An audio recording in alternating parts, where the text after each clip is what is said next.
The Birmingham Bloomfield Beavers taking on the Utica Unicorns today.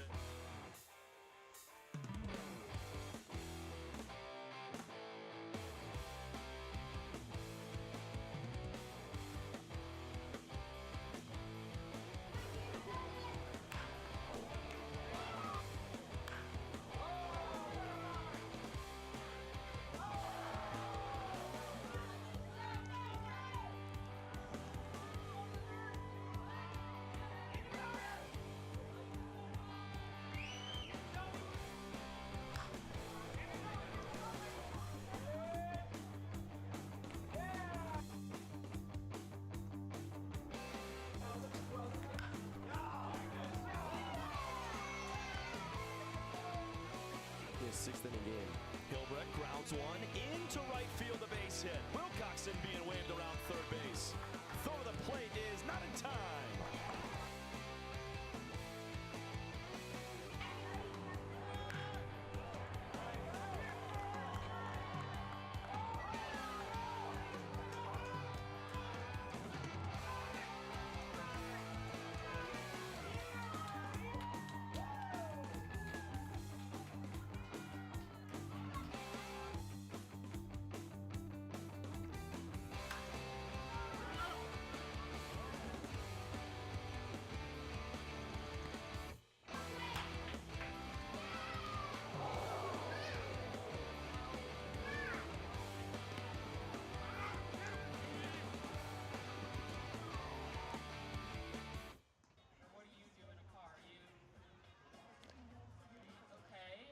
And then what's that red thing? Okay, put them together. Other way around. Yeah, there we go.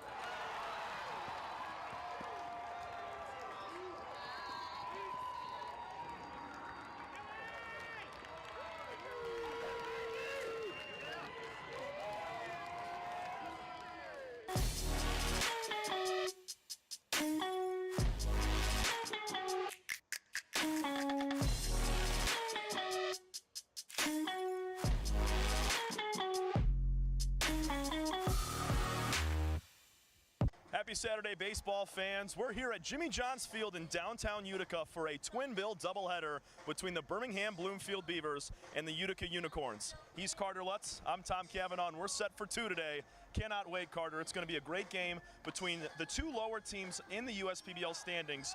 But this Unicorn team, they're looking to bounce back. Back on Thursday, they lost 1-0 in 9 innings on a walk-off home run from the Westside Woolly Mammoths. 5 hits for the Unicorns, no runs. They got to find a way to right the ship today and score a few.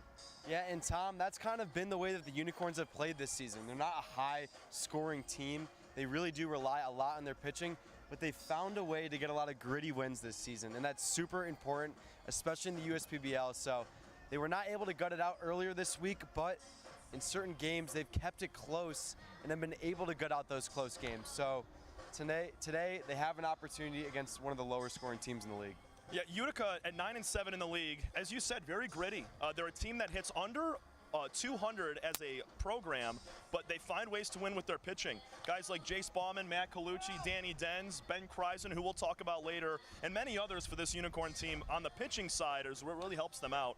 But you're right, they got to find a way to score some runs today. We'll talk about a few of their hitters later on. But also turning our attention to the Birmingham Bloomfield Beavers, the only team under 500 and severely under 500 with just 2 wins this year. Birmingham lost 15-4 against the Hoppers in a non-public game today.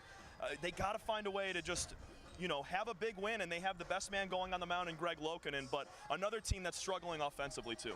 Yeah, here at Jimmy John's Field, we know the Birmingham Bloomfield fans are going to show out, but will the bats show out? And that's been the story of the season for the Beavers. But today, they have their ace on the mound, Greg Lokinen.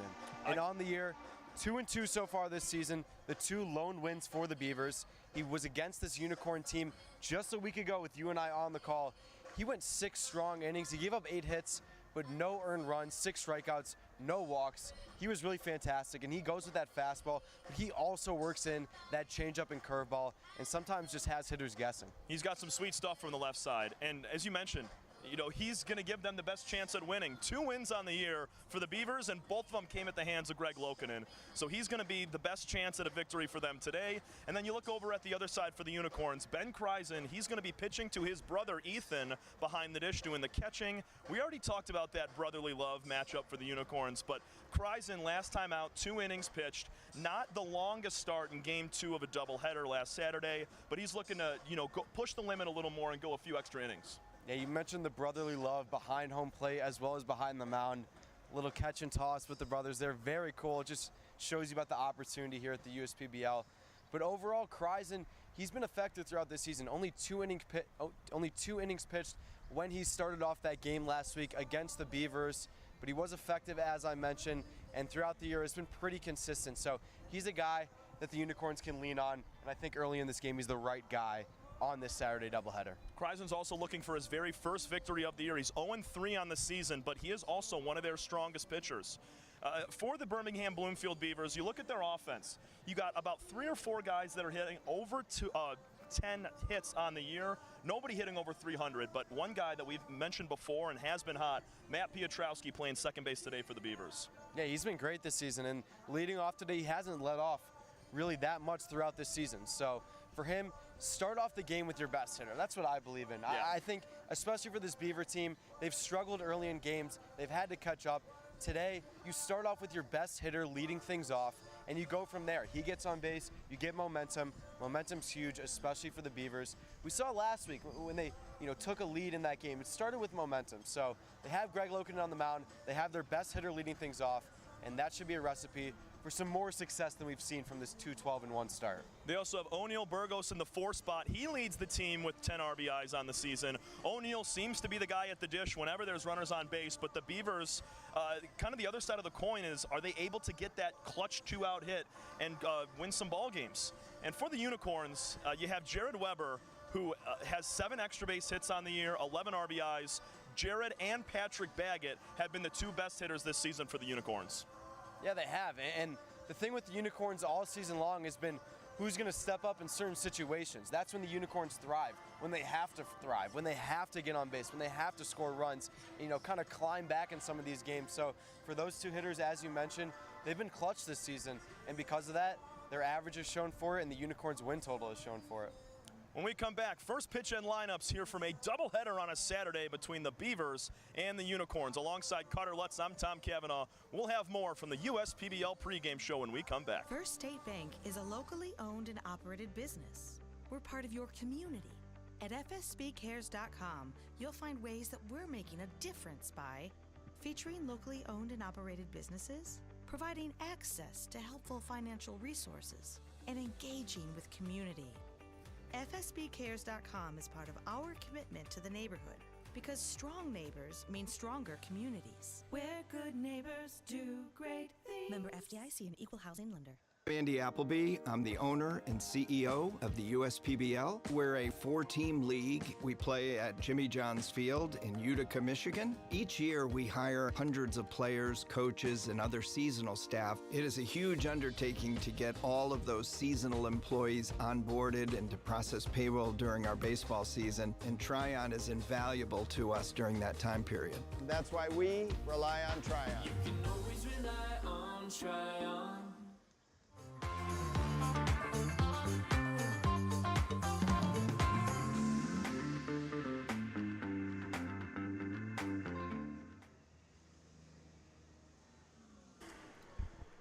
It is a cloudy but very warm Saturday afternoon in downtown Utica, and we're playing 2 today. Alongside Carter Lutz, I'm Tom Cavanaugh from Jimmy John's Field on the USPBL pregame show on the USPBL network. We were here this same Saturday last week, Carter. These 2 teams squared off. Utica took down the Beavers twice, and they continue to have success this year over the Beavs. Yeah, and last week was a fun one.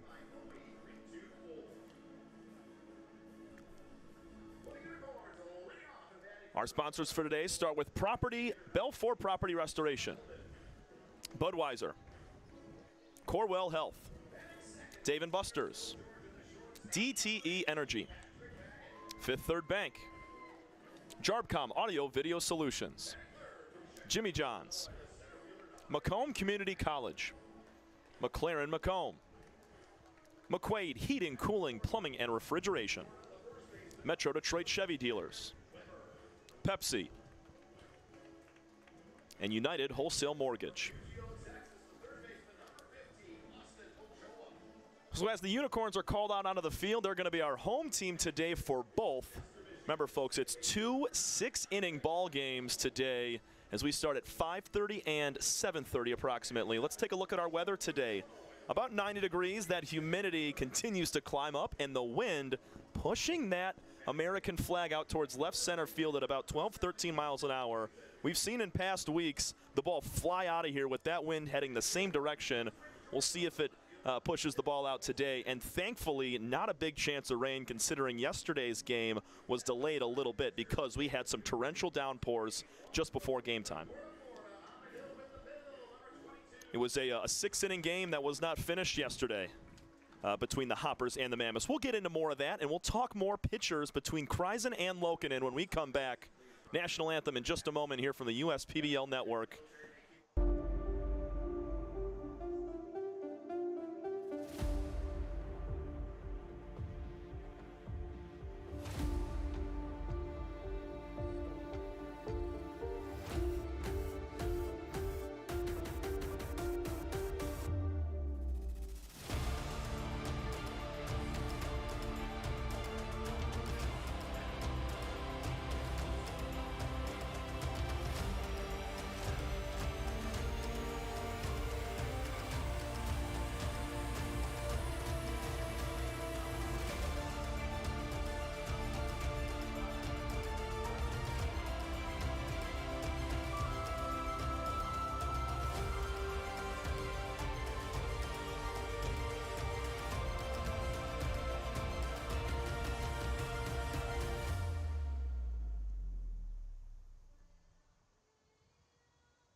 The USPBL powered by UWM baseball games at Jimmy John's Field are the fun and family-friendly experience you won't want to miss. Entertainment every week, including Thirsty Thursdays, fireworks every Friday, live music Saturdays, and Sunday fun days for the kids. Kids run the bases after every game, and parking is always free. Come see the stars of the future at Jimmy John's Field. Get your tickets today at USPBL.com. I'm Anthony Tomey, CEO of Tomey Group, and we're one of the largest Jimmy John franchisees in the country. With 50 Jimmy Johns and over 700 employees, it's a challenge to manage operations. What could possibly go wrong with owning 50 Jimmy Johns? People don't show up, equipment fail, run out of bread, no tomatoes, we need onions. Many different things can happen. Tryon allows us to really focus on the food and the operations of the restaurant. And that's why we rely on Tryon. You can always rely on Tryon.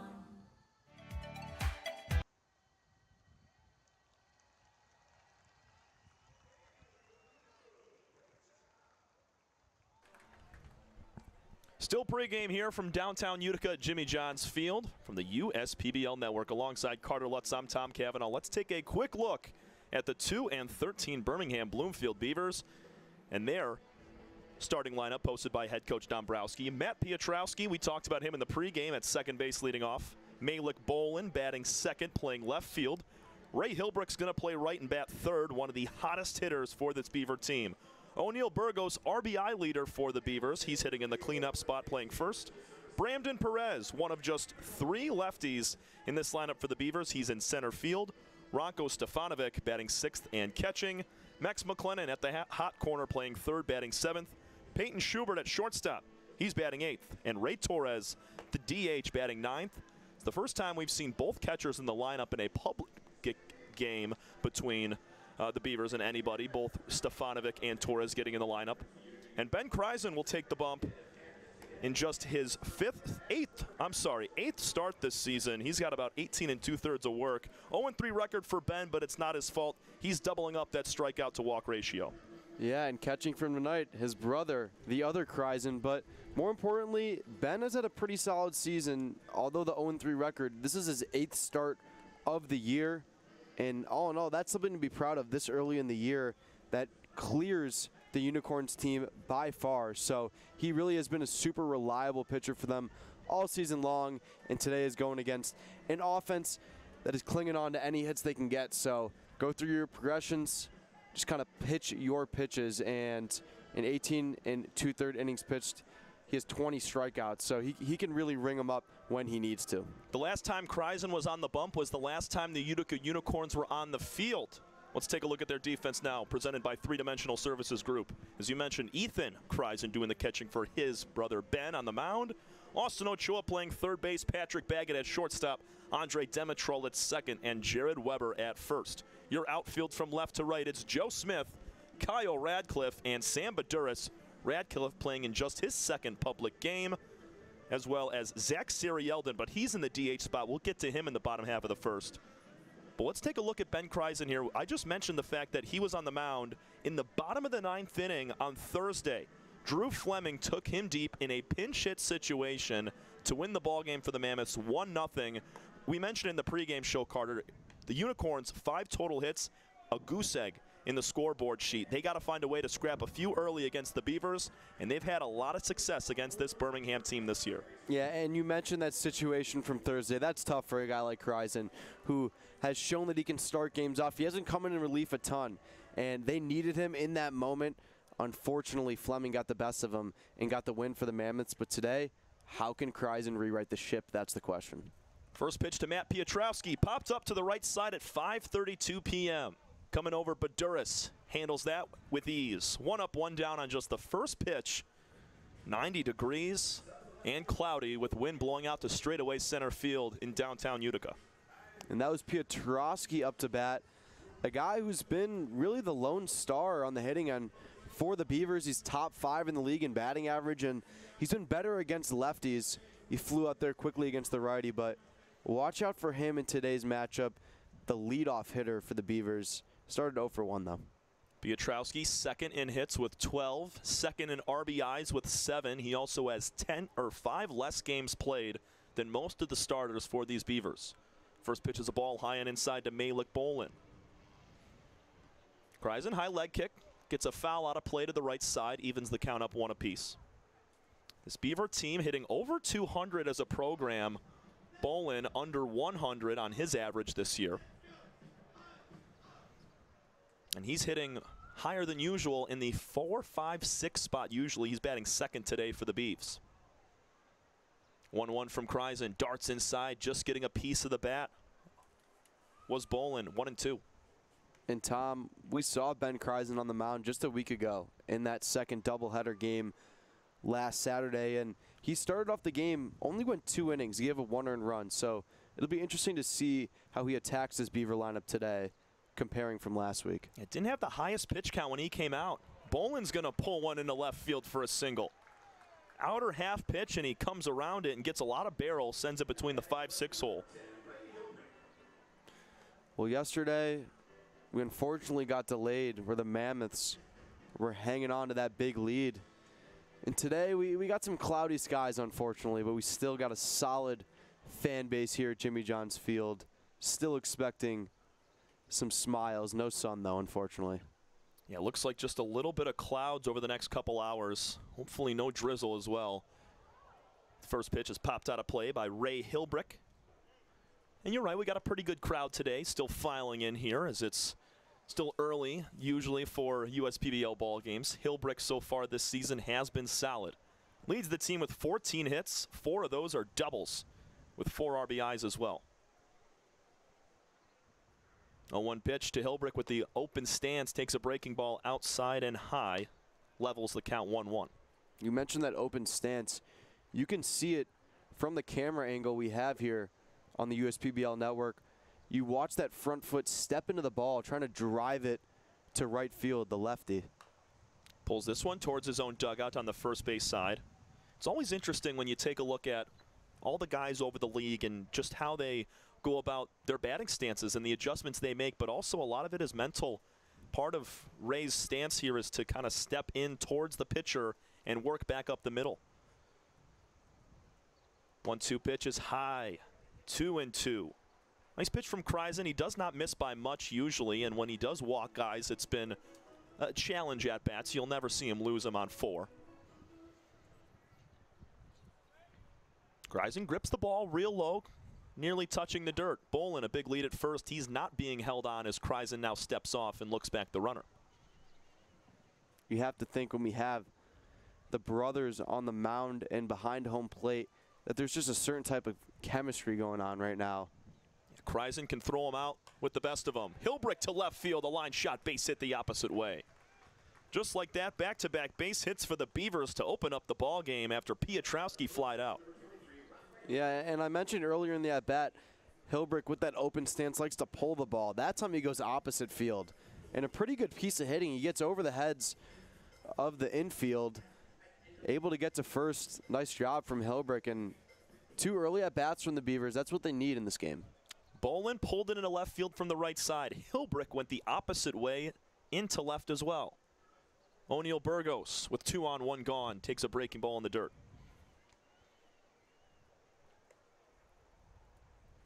Burgos, the most productive hitter for this team. 10 RBIs on the season. That's 3 more than Piotrowski, who's in second.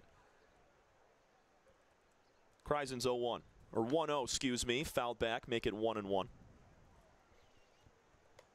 Utica in their white home jerseys, purple numbers on the back and the unicorn logo script across the front. Beavers in their navy blue road jerseys, red numbers on the front with the Beavers logo on the left pec. Red numbers on the back as well. 2 balls and 1 strike. Nice stop in front by Kreisen. That ball darted low and inside.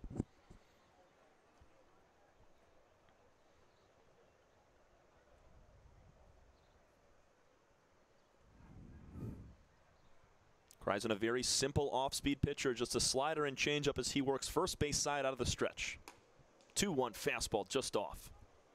I'm really interested to see, Tom, the difference between last week and this week, because we knew going into last week that first game was somewhat of a warm-up and ended up being a 2-1 ball game.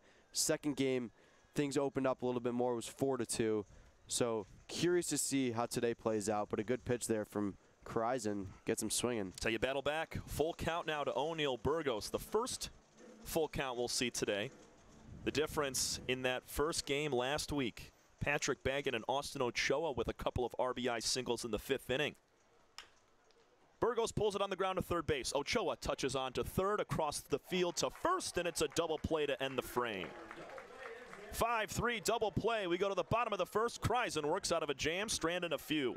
You're watching the USPBL Network. Full day of doubleheader baseball. We're for people, the pioneers, the underdogs, the players, and the slow and steadies. We're for people, for who they are and who they could become. Yes, we're a bank, and some say our business is all about money, but that's an old idea. Because look past the money, and you'll see real human lives. We see it, because we're for people. Huntington, welcome. Time doesn't heal all wounds. Hard work, perseverance. And we do. We're fighting cancer with proton therapy. And music therapy.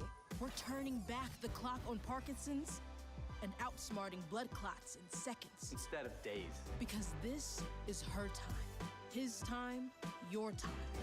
And it's time to show we can. Corewell Health.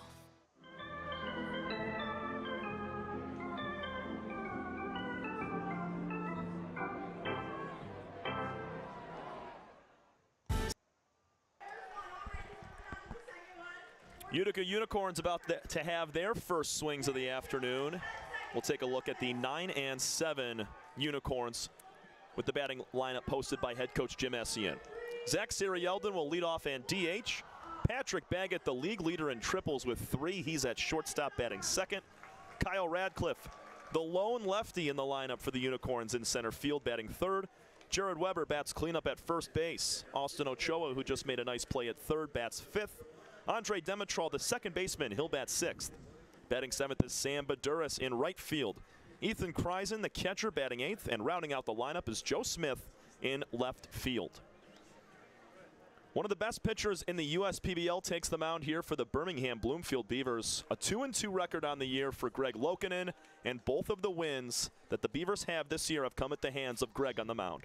He's fun to watch, and the Berkeley kid came to the USPBL, talked about it last week as a coach in Northville, just a Michigan man through and through, and he's super talented, super fun to watch as well. Last week when he was going up against this same Unicorns team, he was impressive. In 6 innings pitched, no earned runs, threw 6 strikeouts and no walks. First pitch to Siri Eldon, line foul. And he gave up 8 hits, but he was able to get out of those jams. And with this Unicorn lineup, it's pretty consistent all the way through. So great matchup when looking at the lineup compared to the big pitcher for the Beavers. Another foul shot back to the screen. Yeah, a lot of great stuff out of the hand of Lokinen. He can strike him out with the best of them. Second in strikeouts in the league behind Pierce Banks. And Zach Siri-Eldon, in just his second public game, made his debut back on Thursday. Cut and a miss on the 0-2. Lokinen climbs the ladder and picks up his first strikeout in the opening batter. Lokinen, he's got a certain aura to him. You know, he's got that dog in him. He wants to be in these moments where he's not on a good offensive team, and he's got to clutch up in certain scenarios. So you saw it early, 3 pitches and a strikeout, his first at bat. I want to mention Siri Eldon, who just struck out, spent 5 years at Concord University up until 2024. Patrick Baggett will ground the first pitch to shortstop. Gobbled up by Schubert. He flips to first. 2 gone quickly for the Beavers.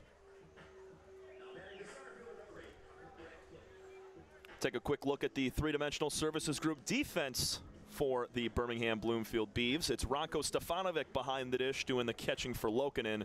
Max McLennan playing third. You just saw Peyton Schubert at shortstop. Matt Piotrowski at second and O'Neill Burgos at first. Malik Bolin is in left field. Brandon Perez in center field. And in right, Ray Hilbrick.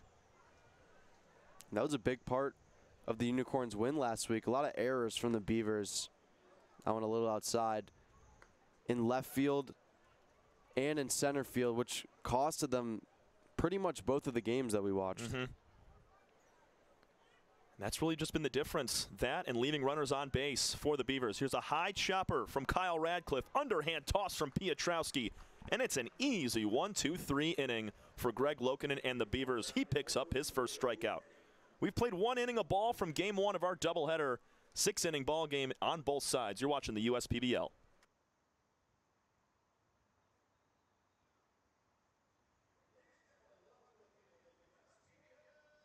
Slide into a new home. Work with a local mortgage pro who works for you. Get a cheaper, faster, easier home loan. Find a mortgage broker near you today at findamortgagebroker.com.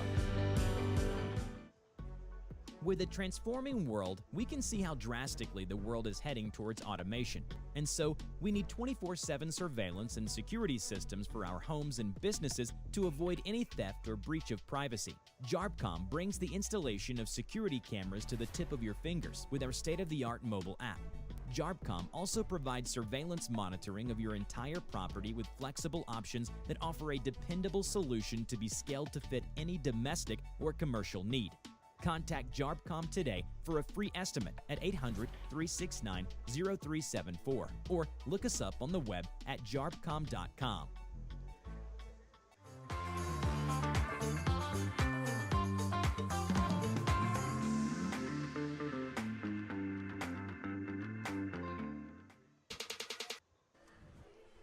A couple of base knocks in that first inning for the Beavers. The 2-13 program trying to find their way back up into the standings. Only team under 500 on the year. But they hit Ben Kreisen nicely. Malik Bolin and Ray Hilbrick with a couple of swings, but the Unicorns got that clutch double play to find themselves out of the inning with a big 0. Excuse me. You know, something to take away from that. They didn't go down, swinging and missing. They were able to get that ground out. Unfortunately, it worked for the double play from third to first, but the Beavers, that's been the story. They're leaving guys on base, and even Piotrowski out in that inning, they still had an opportunity. So for the Beavers, they got to figure out a way to take advantage of that more. You're still seeing progress, though, as these games pile up a little bit. 95 runners left on base for the Beavers this year, but that's not close to what the Unicorns have left on. 126 Utica has left on base this season, but that's because they're just finding more guys on the base paths. First pitch from Kreisen, a big swing and miss from Bramden Perez. And that might lead, to something good for the Unicorns later in the year when they find a way to bring those guys home. Perez, a 173 hitter this year, just 3 ribbies. And he gets hit with that pitch in the foot. Kreisen, a little too inside with that pitch, and it gets a piece of Bramden. Leadoff man aboard. Yeah, they get that leadoff man on. Kreisen a little bit wild there, but this is the guy you want to lead off on base for the Beavers. Perez, he's a speedster, the center fielder. Bramden has stolen just 1 base this year. He has also been caught once. And Ethan Kreisen, he threw a man out last week. It was Dre Williams-Nelson. He is not easy to throw out. Here goes Perez. Kreisen's throw is perfect, and he got him. Speak it into existence, Ethan Kreisen with a laser beam to second, and Perez has been caught for the 2nd time this year. A little bit of a late jump there from the Beaver center fielder. As we take a look at the replay on the USPBL network, how about this throw from Kreisen? Absolutely textbook. That's down and outside to his throwing hand side. The transfer is beautiful and an awesome throw to Dimitrol. 1 gone after the hit by pitch, and that just erases the leadoff man aboard here for the Beavers. And Ranko Stefanovic, he's going to have to uphill climb now with 1 gone. He does have a 2-0 count. And he takes strike 1 on the outside corner. Yeah, I mean, I mentioned it for a moment there, but that was just a late jump from Perez. You knew he was probably going to go because he's the leadoff man, because he hasn't had a ton of those opportunities, but not great with the jump there. Make it 2 balls and 2 strikes. And Ben Kreisen on the mound was trying to be a little quicker to home plate. When you're dealing with runners on base, especially with a runner on just first, you don't have to go to a slide step entirely, but just a quicker leg kick to get home. That definitely helped out as well. Stefanovic swings and misses at a slider down and away. Kreisen, his first strikeout for out number 2 in the 2nd. We don't see the slider as much here in the USPBL, and that was a pretty looking pitch right there. 81 miles per hour, kind of dipped low, wasn't too far outside, and he got him swinging. Tough pitch to hit. How about that at bat? He goes fastball off the 2-0. And then gets him swinging on the slider. Really good stuff from Kreisen. Yeah, it makes him so good, just being able to battle back when you're down 2-0 and deliver 3 beautiful pitches. Misses on the first here to Max McLennan, third baseman for the Beavers today, a .250 average for Max, one of the better in the league, or better in the Beavers clubhouse. He's tied for the third best average. There's a breaking ball for 1-1.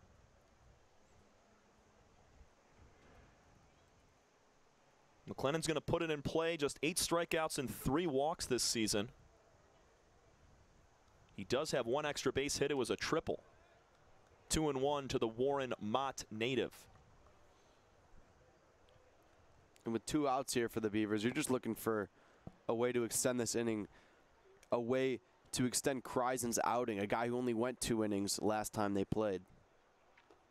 Big swing and a miss. Another slider down and away makes it 2-2. And his pitch count not nearly as high as it was after the 2 innings. And I'm not saying he was up to 60, 70 pitches. He was more in the 40s at the end of 2 last Saturday. But if he can get McLennan here, it'll be a lot lesser than that. Pulled ground ball, foul. Keeps the at-bat alive for McLennan. In either way, he looks like he's in a little bit more of a command. So should be going longer than 2 innings pitched, you would think, as we are towards the end of his 2nd inning. Also no movement in either bullpen right now. The 2-2 pitch. Ground ball to third base. Ochoa, clean pick. Fields throws to first. And it's a 1-2-3 inning for Ben Kreisen and the Unicorns. Tip your cap to Ethan Kreisen for throwing a man out at second. We go to the bottom of the 2nd inning. This is your home for USPBL baseball.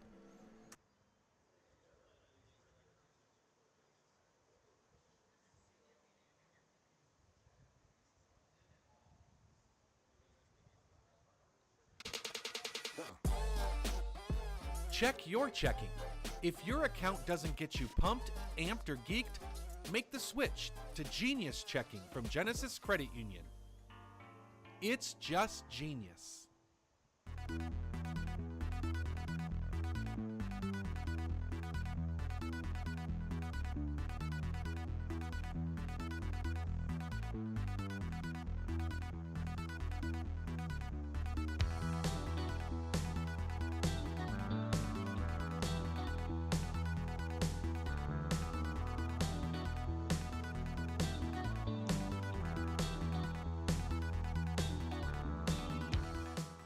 We're the financial champion of Michiganders. Whether you're a goal-getter or dream chaser, an empty nester, or up-and-comer, anyone in Michigan can bank with us. Michigan Schools and Government Credit Union. The Dave & Buster's. When it's time for baseball, it's time for beer. Two Hearted Ale has been named the #1 beer in America for the past 4 years by members of the American Home Brewers Association. Play ball with the best. Two Hearted Ale, the iconic American IPA from Bell's Brewery, Comstock, Michigan. Please drink responsibly. As we enter the bottom of the second inning, no score between the Beavers and Unicorns from Game 1 of our doubleheader. Just 6 innings we're playing on both sides today. Nice throw from Ethan Kreisen to nab the runner Bramden Perez. And we'll see the 4, 5, 6 hitters for Utica after they were sat down 1, 2, 3 by the crafty Greg Lokinen.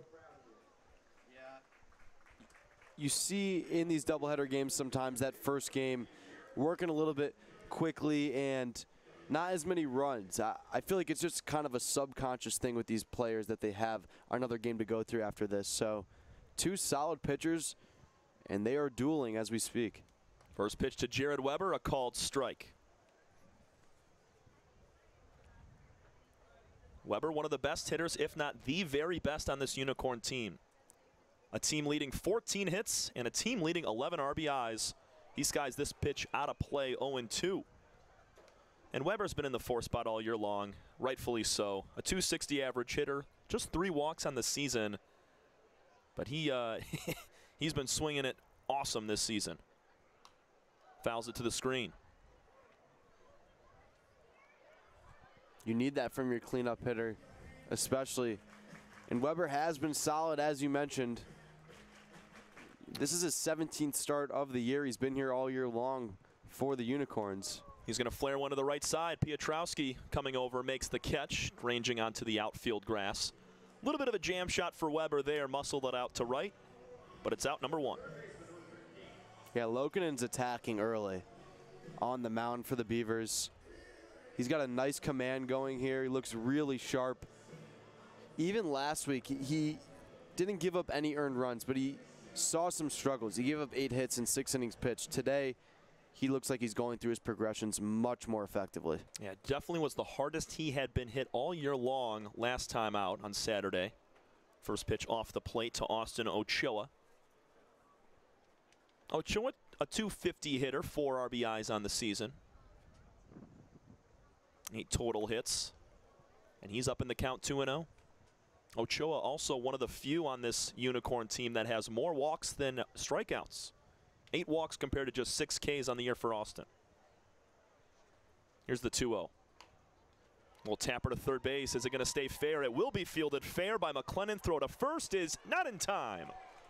That ball looked like it was destined to go foul. McLennan picked it up early, and they almost had the runner, but Ochoa beats it out. I agree, Tom. I think you got to let that one go if you're the third baseman. We see on our replay system here, that's what they teach you as a baseball player growing up. Maybe see if it goes foul. That's a long throw, and it looked like it was probably going foul. It was a great play from McLennan. I mean, he had to throw across his body right there, left a nice throw on to first for Burgos, but man, it looked like just the ball was tailing off of the grass undulation there heading into foul territory. Andre Demetrol will take a fastball at the feet, 1-0. So it's the first base hit of the day for the Unicorns coming in the bottom of the second inning.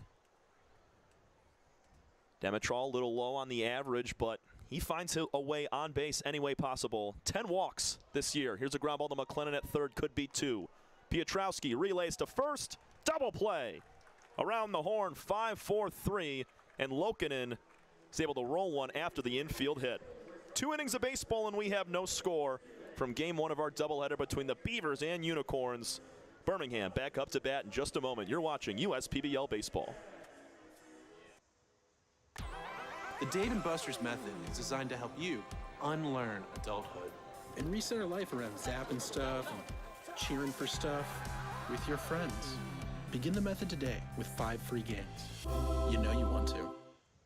Fifth Third Extra Time helps you do you better. So kick back and relax. You have extra time to avoid overdraft fees. Fifth Third Extra Time. This is making a Fifth Third better.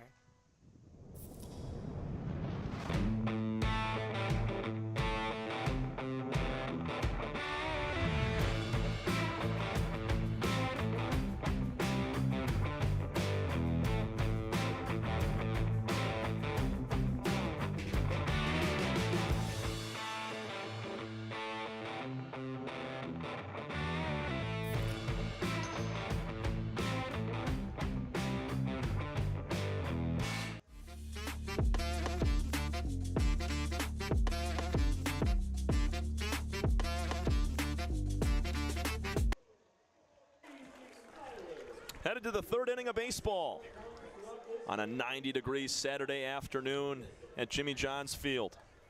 Both teams have rolled a double play now with runners on base in tight situations. Back in the first, Kreisen got one, and Lokinen just rolled an around-the-horn 5-4-3. So clutch from both guys, and a credit to their infield, too, for backing them up. Yeah, you really like to see those plays from the infield here in Jimmy John's Field. Don't see it too often, but those were 2 clean-looking double plays. The first one right to the third baseman, just tap the bag and get over to first. And then the other one you mentioned around the horn, but we're working quickly in this first game of the doubleheader. Both pitchers really look subpar. 2 hits total for the Beavers so far, 1 hit by pitch, and just 1 hit and 1 base runner for Utica. Kreisen takes the mound for his 3rd inning, so already exceeding what he had done over the first couple. His last outing, I should say, just the 2 frames as we've mentioned. But I'd like to see if Ben can go maybe 4-5. There's a little bit of stretching, light stretching in the bullpen for the Unicorns right now. But I think just because of how Ben's been working well so far, you keep him in this ball game for as long as he can go. 100% agree, and he got taken out of that game because he gave up an early run to the Beavers. So for Kreisen, just keep going through your progressions and you'll stick on the mound. Peyton Schubert lines the first pitch out to left center field in the gap. Cutting it off is Joe Smith on a couple of hops. Cruising into 2, sliding with a double is Peyton Schubert. Attacking the first pitch that he saw. First double of the year for the lefty. Yeah, not great timing as we were just talking about leaving him out there. But on that one, laid one over the plate and a really solid piece of hitting there. Got to tip your cap to the Unicorns for starting off this inning right. It's their first hit of the game. Let's see where they can go from here. Now, in a tight ball game, I know we've only played 2 innings of baseball so far, but this is turning out to be right now in a 6-inning ball game, a low-scoring affair. So you got to find a way to scratch and claw for runs as Ray Torres takes ball 1 low and outside. And by doing that, you got to do the little things right. Ground balls to the right side with a runner on second, staying disciplined at the plate.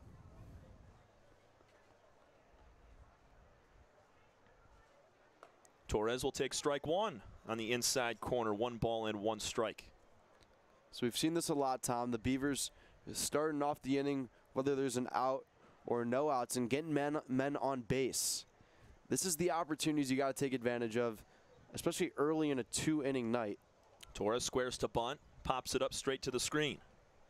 Meant to say 2-game night, but you know, getting that win in the first game, it can really carry momentum into the second one.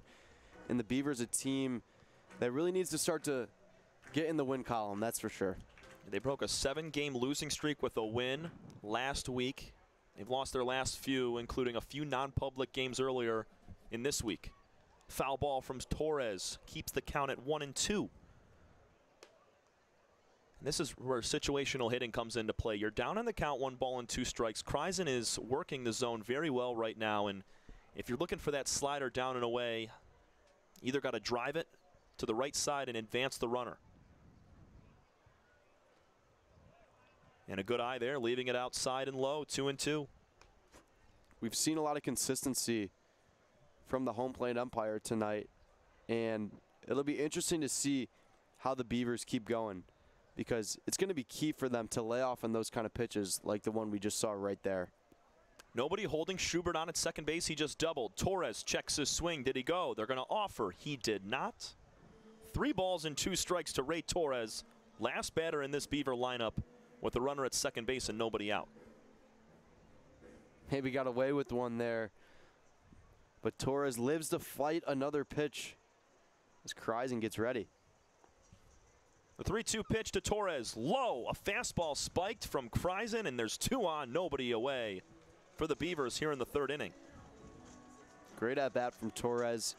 The 8-9 hitters starting off the 3rd inning for the Beavers. That's huge for them, Tom. It is. Having your 2 bottom guys come through and get on base. Back to the top, and Matt Piotrowski, he flied out to right field his last time, but these are the kind of guys you want up at the dish when you have runners on trying to take an early lead. No doubt. The Lancaster, PA native is Matt Piotrowski, taking strike 1. I think we knew he was going to lay off on that first pitch after popping out quickly to shallow right field on the first pitch of the game. He's got an opportunity now. The leadoff hitter has men on base. Piotrowski 4th in batting average. It's going to get higher now. Line drive base hit into right field. Baduras comes up with the ball. His throw to the plate. Will it be in time? Kreisen got him at the dish. Sam Baduras with an assist in right field. Nice tag from Kreisen, and it stays 0-0. Runners on the corners. Let's take another look, Carter. How about this throw? And hats off to the first baseman, Weber, for letting it go. Right here, you see it. And right, perfect. You are out at the plate. Just a really good play right there. Beautiful play, and you're right. That's a great point, mentioning that Jared Weber let that ball come all the way through.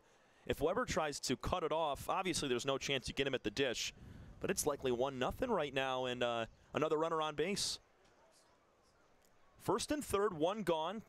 Well done from Sam Baduras in right field with a heck of a throw to the dish to get Peyton Schubert trying to score from second. Malik Bolin, he had a single to left field. That was back in the 1st to open up the ball game. 2 balls and no strikes to him now. I'm curious as to if that was Weber's plan all along, with Schubert eyeing down right field. If he knew that Weber was going to pick that up, that's why he was going home. That's what he thought was going to happen. And he lets it go through right into the mitt of the catcher, Kreisen. Bolin, ground ball to second base, bobbled by Demetrol. He's going to glove it to second and bag it. Got him at 2. Glove transfer from Demetrol after he bobbled the ball originally, and they get the force at second, and Piotrowski run scores 1-0 Beavers. So they're able to get a run on the board and take the lead, but a really nice play here from the second baseman, Demetrol. Almost lost and stuck with the play. That's what they teach you in Little League, and he stuck with it, got the out. 2 outs now as Ray Hilbrick comes to the dish. As we mentioned earlier, one of 3 lefties in the lineup today for the Beavers. First pitch he sees is high and outside. And Carter, back to your point about the throw from Baduras, Ethan Kreisen's a very vocal catcher behind the plate. I guarantee you he was letting Weber know to not cut that ball off and let it come all the way through to the plate so they'd have a chance at Schubert at the dish. 1-0, strike called inside corner, leveling the count. Opposite field base hit last time for Ray. It's a wide stance, very short, compact swing.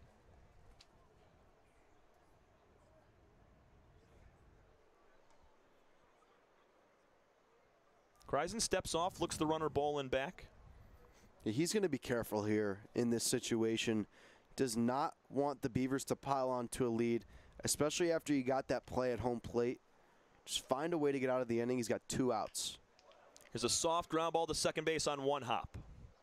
Demetrol catches, flips to first.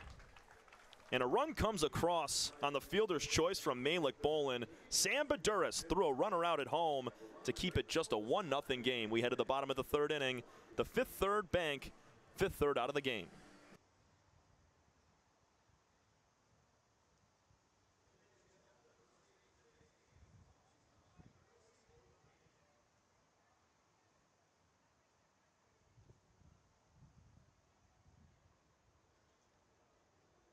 Andy Appleby. I'm the owner and CEO of the USPBL. We're a 4-team league. We play at Jimmy John's Field in Utica, Michigan. Each year we hire hundreds of players, coaches, and other seasonal staff. It is a huge undertaking to get all of those seasonal employees onboarded and to process payroll during our baseball season, and Tryon is invaluable to us during that time period. That's why we rely on Tryon. You can always rely on Tryon.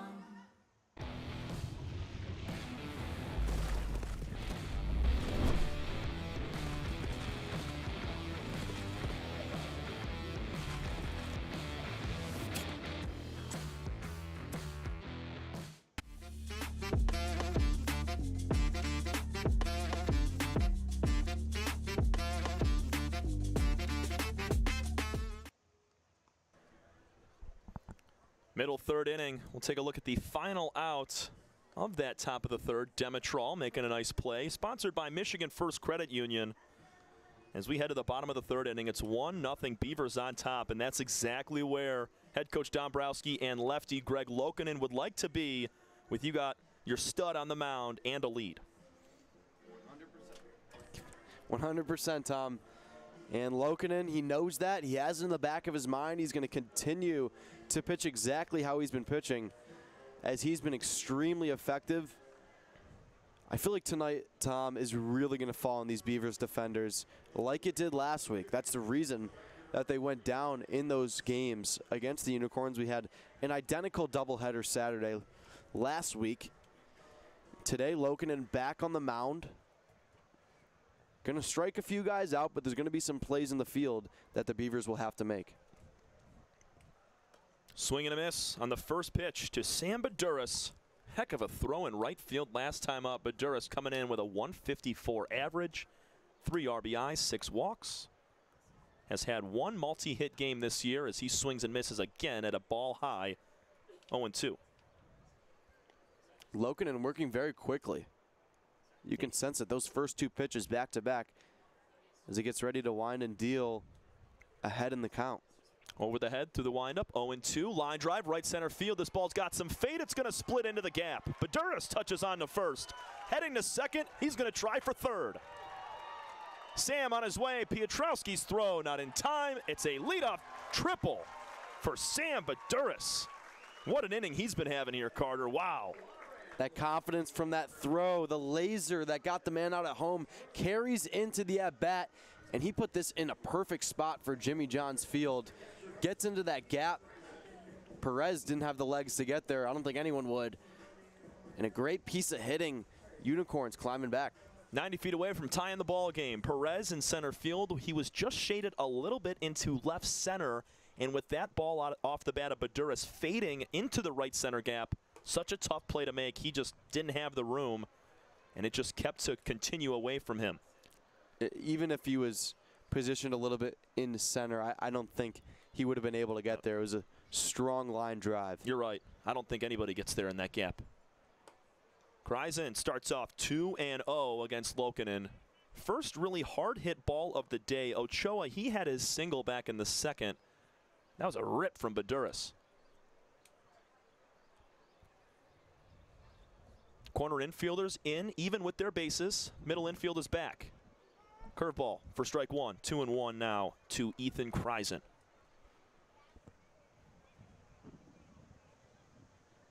Three total hits on the year for Ethan, just 1 RBI, 3 walks and 4 strikeouts.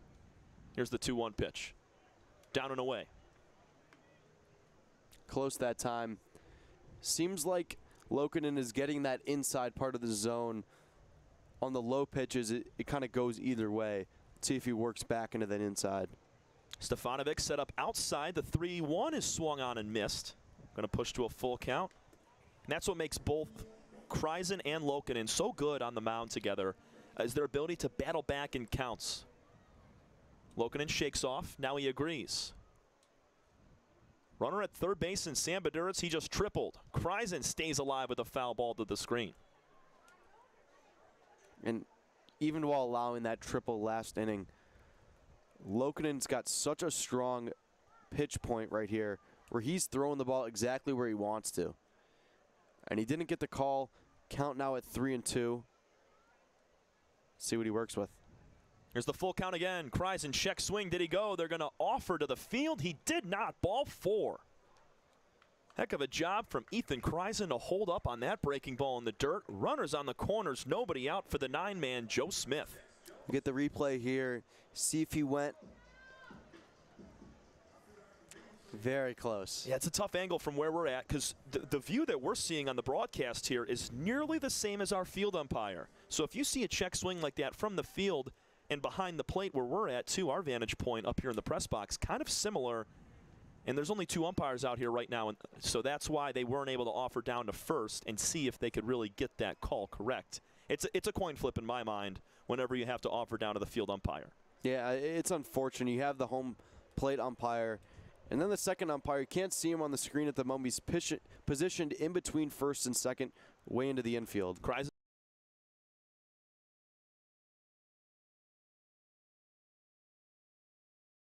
is guided for the team lead and hit by pitches with 3 along with Gurgley. 1-1 to Smith with runners on the corners. A little high and tight. 2-1 to Joe. Maduris got the inning started with a triple. Kreisen just walked on a full count pitch in the dirt. Loken in a deep breath, going to try to pick over towards first. Back safely, easily is Ethan Kreisen.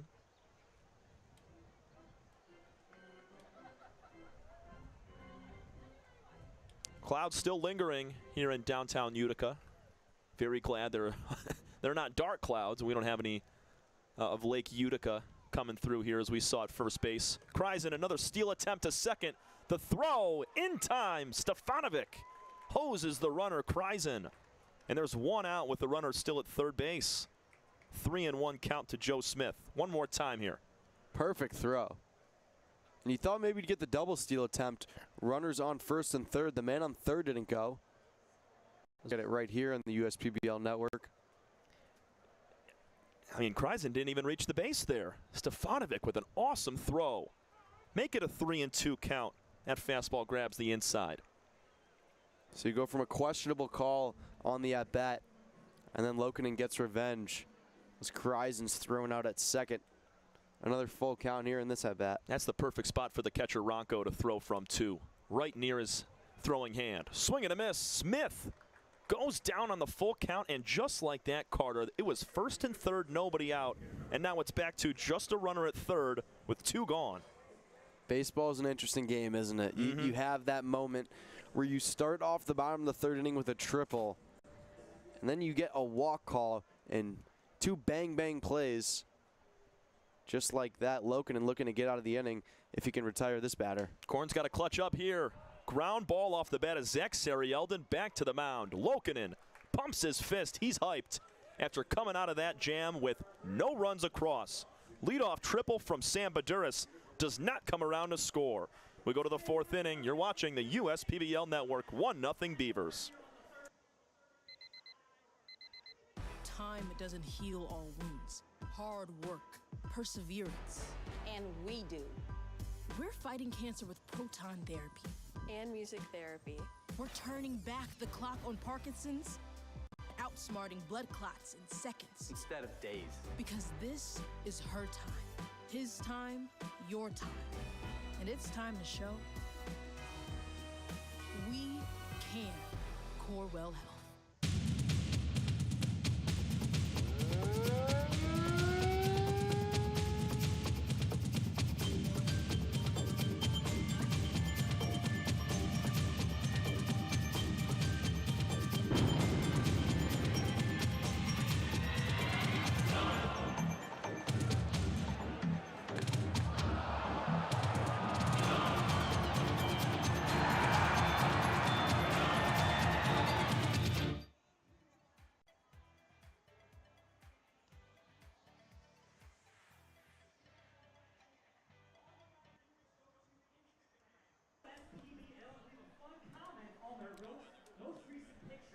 Top 4 between the Birmingham Bloomfield Beavers and the Utica Unicorns.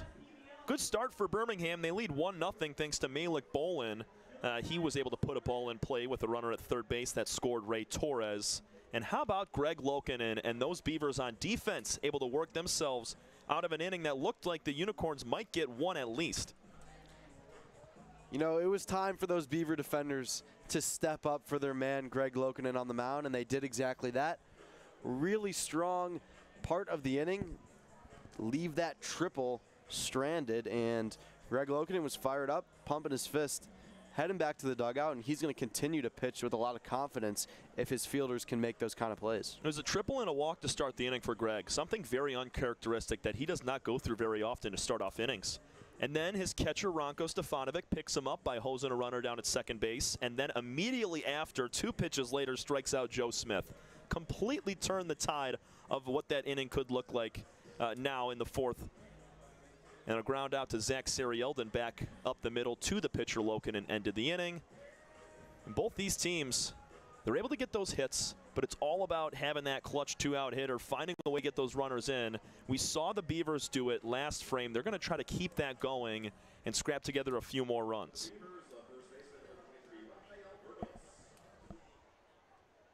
O'Neal Burgos, a ground out victim to third base his first time.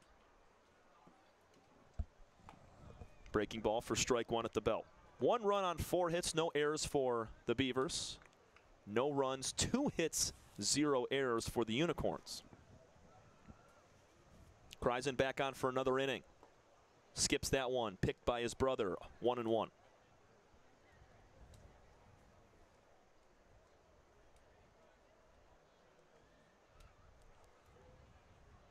Burgos accounted for 2 outs his first time out. Now shoots one the opposite way. Demetrol fields it on the outfield grass, makes a beautiful play and flips to first. 1 gone. Andre Demetrol, one of the best middle infielders in this league, makes that look easy. He was positioned in a really nice spot for that ball and a nice routine play to get the first out of the inning. Kreisen continuing to hang on and just keeps going. He has 1 strikeout so far. He's given up 4 total hits, 2 in the first and then 2 in the third. It was a double and the single from Piotrowski that Baduras threw a runner out at home. Bramden Perez cuts and misses at the first pitch he sees, 0-1. Perez was hit by a pitch on just the second pitch that he saw in the second inning, and then he was thrown out trying to steal the very next pitch. 0-1 in the dirt. Got to give credit to both catchers today. They have each thrown out a runner, and neither have had a stolen base on them yet today. So the caught stealing percentage at 100 for both. 1-1 from Kreisen is pulled on the ground again to Demetrol. Hop right onto the belt. Gobbles up and flips to first again. 2 gone. Andre Demetrol with both putouts to start the inning here in the fourth. Yeah, Perez that time a little bit early compared to the at-bat before him. As you can see, he gets in front of it and gets right to the Unicorn second baseman for the second out of the inning. But this is where the game kind of tells its tale. We're in the fourth inning, things standing still a little bit. You only have a 1-run lead. You want to keep it going, especially for the Beavers. You never know what could happen. That one's just outside.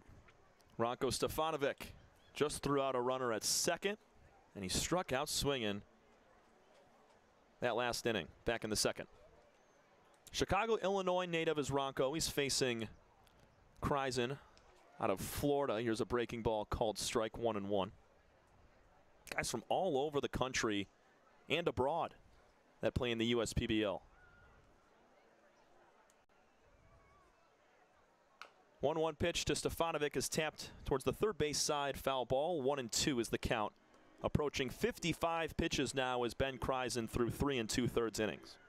You mentioned the players coming in from all over the country, even the world for that matter, and we saw a story last night of a host family. Pretty cool. Always cool to hear those kinds of stories from the USPBL. Swing and a miss. Breaking ball in the dirt. And that ends the inning. 1-2-3 frame for Kreisen and the Unicorns. That's the second time they've done that today. We head to the bottom of the fourth inning. 1-0 Beavers over the Unicorns from Game 1 of our doubleheader on the USPBL network. You know, they say, losing hope, that's the real disaster. Last year, Tropical Storm Fred sent a devastating wall of water and debris down this river. And when the waters receded, Belfour was here. Not just to rebuild, but to help restore the life of this community.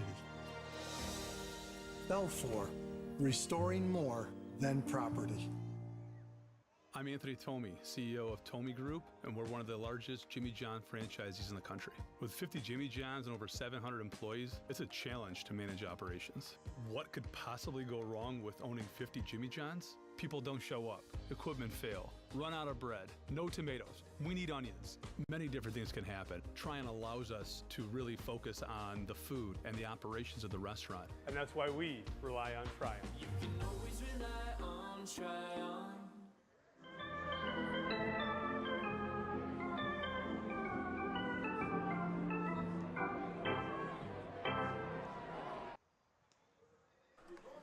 Matt Colucci getting warm in the bullpen for the Utica Unicorns at the moment. We will see if Ben Kreisen will go out for the 5th. He's been great through 4 innings, but so has this man. Greg Lokinen, the lefty, on the mound for the Beavers. Got to shout out all of our fans today that made the USPBL part of their Saturday afternoon. It's a full day of a doubleheader. 6 innings for both games as we're delving late into this one. Bottom 4, Greg Lokinen. So far, he's been sweet. Just 2 strikeouts for him and just 2 hits allowed. Yeah, always fun at the USPBL on this June weekend. We're reaching towards the end of June, and then we're going to get into like the mid-season of the USPBL already, but it's been fun so far, and for me, my first season working for the USPBL, really cool to see how everyone comes together. Even last night, when the weather was looming, it was such a big crowd. A lot of people together, kids hanging out, having a good time, and unfortunately got rained out, but here we are tonight. First pitch from Greg Lokinen to Patrick Baggett, swing and a miss. Baggett grounded out to shortstop on the first pitch that he saw back in the first inning. It'll be Baggett, Radcliffe, and Weber due up here in the 4th. No movement in the bullpen for the Beavers. So they're kind of riding with Lokinen here to see how long he can go. Just at 35 pitches, working into his 4th inning. 0-2 quickly on Baggett. He's going to take a break. It seems as if this has happened at the start of most of the innings Lekkonen has pitched, getting ahead early in that first count. He's only allowed 1 leadoff runner aboard. That was Baduras last frame with a triple. 1-2 to Baggett now. And even in that at-bat, I believe Lokinen went up 0-2. Staying alive, Patrick grounds this one down the third base line. Vance Harvey unable to make the play. He had it between his legs. He's our cameraman down the third base line, and it just snuck underneath between his glove or his hand, glove, either one. 1-2 to Baggett again. Strike 3 called. Beautiful pitch from Greg Lokinen, freezes the shortstop of the Unicorns. That's 3 strikeouts now for Lokinen in his 4th inning. Freezes is right, Tom. That was so pretty. Dipped left to right, right into the mitt, and left him standing still. He didn't see it coming, and he entered right into the center of the strike zone. It's not like it was on one side or the other. It was just a perfect pitch, and some might say. Yeah, Baggett fouled off 1 down the third base line. He knew he was going to get something real nasty on the next one. Kyle Radcliffe grounded to second base, the first pitch that he saw in the first inning. It was a very quick first for Greg Lokinen and the Beavers, as Siri Eldon led off, just seeing 3 pitches, and then back-to-back first pitch swinging ground balls for Baggett and Radcliffe. Kyle making his 2nd appearance in the USPBL this year. There's a breaking ball slider called strike 1-1.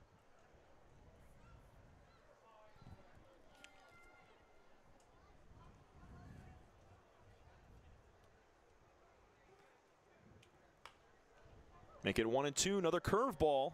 Not a slider out of Lokinen's hand. I'm sorry. It's more of a curveball that goes more 12-6.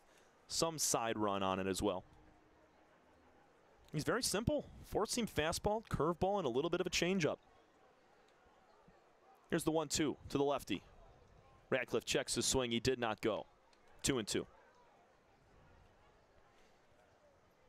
Radcliffe, 23 years of age, out of Chicago, Illinois, spent time at a few NCAA schools, St. Louis and Southern University. We're going to push to a full count. Also, back in 2022, he was in the Prospect League. Played for the Cape Catfish in Missouri. Here's the 3-2. Swing and a miss. Lokinen going to take his tour around the mound. Back-to-back Ks here in the fourth. He's locked in right now. And he's walking almost as if he's high-stepping. Just ready to go, wants to keep going, working quickly. There's Green Day in the background's got to get him even more fired up. I mean, Jared Weber, he popped out to start the second. And he'll take ball one a little bit below the knees.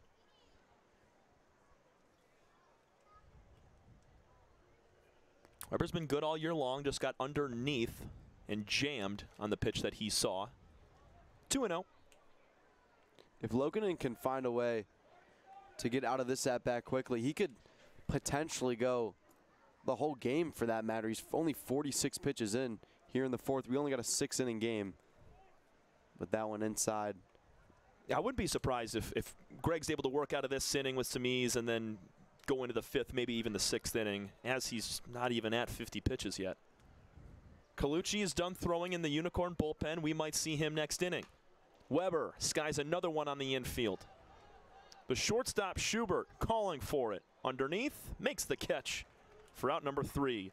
A couple of strikeouts and a pop-out for Lokinen on the mound through 4 innings. He has been clutch. 4 strikeouts and 0 runs across on just 2 hits. First State Bank is a locally owned and operated business. We're part of your community.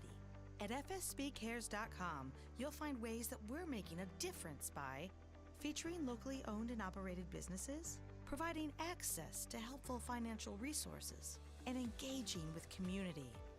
FSBcares.com is part of our commitment to the neighborhood because strong neighbors mean stronger communities. Where good neighbors do great things. Member FDIC and Equal Housing Lender.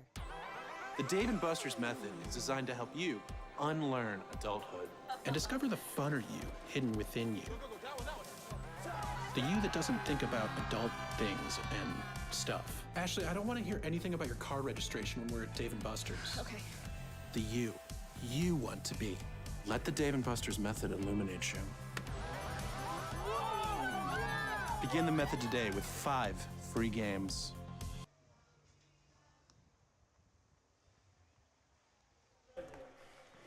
We've played 4 innings of baseball, and it's just 1-0 Birmingham Bloomfield Beavers over the Utica Unicorns. Beavers looking for their first win of the year against these Unicorns. New man on the mound is Matt Kaizen, was solid through several frames, and now Colucci, he's going to come in relief. Just his 12th time in relief this year as we see the balancing act from Tyler over there on the first base side. That's incredible stuff. How about the entertainment here at Jimmy John's Field? That was very impressive. He did it earlier with what looked like, I'm not even sure how to describe what he was doing it with earlier, but he's been great so far today, pumping up the crowd. Colucci at 2.55 ERA. He's 0-1 on the year, as I mentioned, 13th relief appearance. 18 total hits in 17 2/3 innings. 18 strikeouts compared to just 7 walks. That's the big number you're looking at. And a .261 batting average against. That's a little higher than most on the Unicorn squad, but he finds a way to strike him out.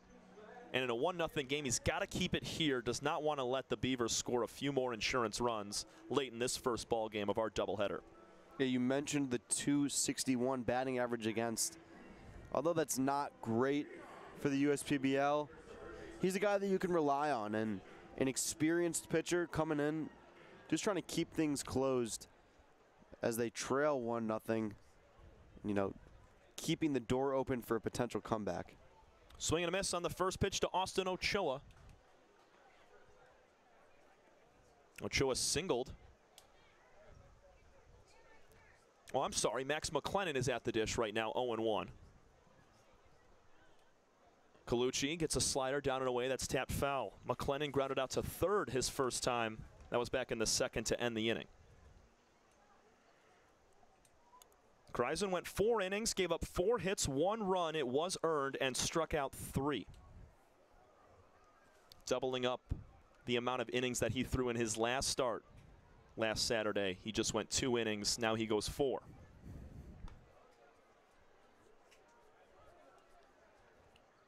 It'll be McLennan, Schubert, and Torres, the 7, 8, 9 hitters in the 5th.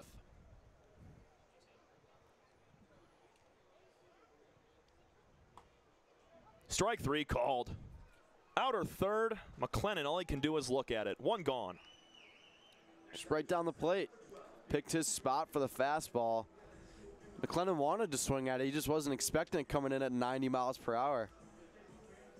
And that's why Colucci's got such a high strikeout rate. He's going to go right after you and dots that pitch on the outside corner with a lot of horizontal break, about 12 inches of movement right to left. There's a high fly ball on the first pitch to Peyton Schubert. Puts it in the same spot, that left center field gap. Smith has got to come all the way over and make the catch.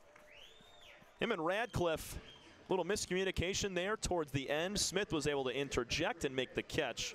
Quickly 2 outs. Yeah, maybe somewhat of a miscommunication there, but Smith able to run in, make the catch on the hop.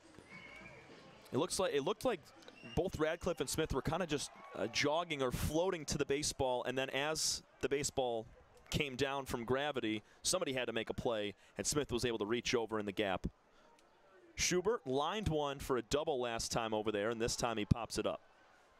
Ray Torres, the only runner to come across to score today. He's at the dish. Walked and scored back in the third inning. 1 ball, 1 strike. Don't underrate the entertainment value here at Jimmy John's Field. That's something right there. He's using props, not of his own either. Torres grounds one to first. Weber fields cleanly. He's going to touch first himself, and it's a 1-2-3 fifth. Matt Colucci works a beautiful first inning of work and relief. We head to the bottom of the 5th inning. Take me out to the ball game next as the Beavers lead the Unicorns from the USPBL network.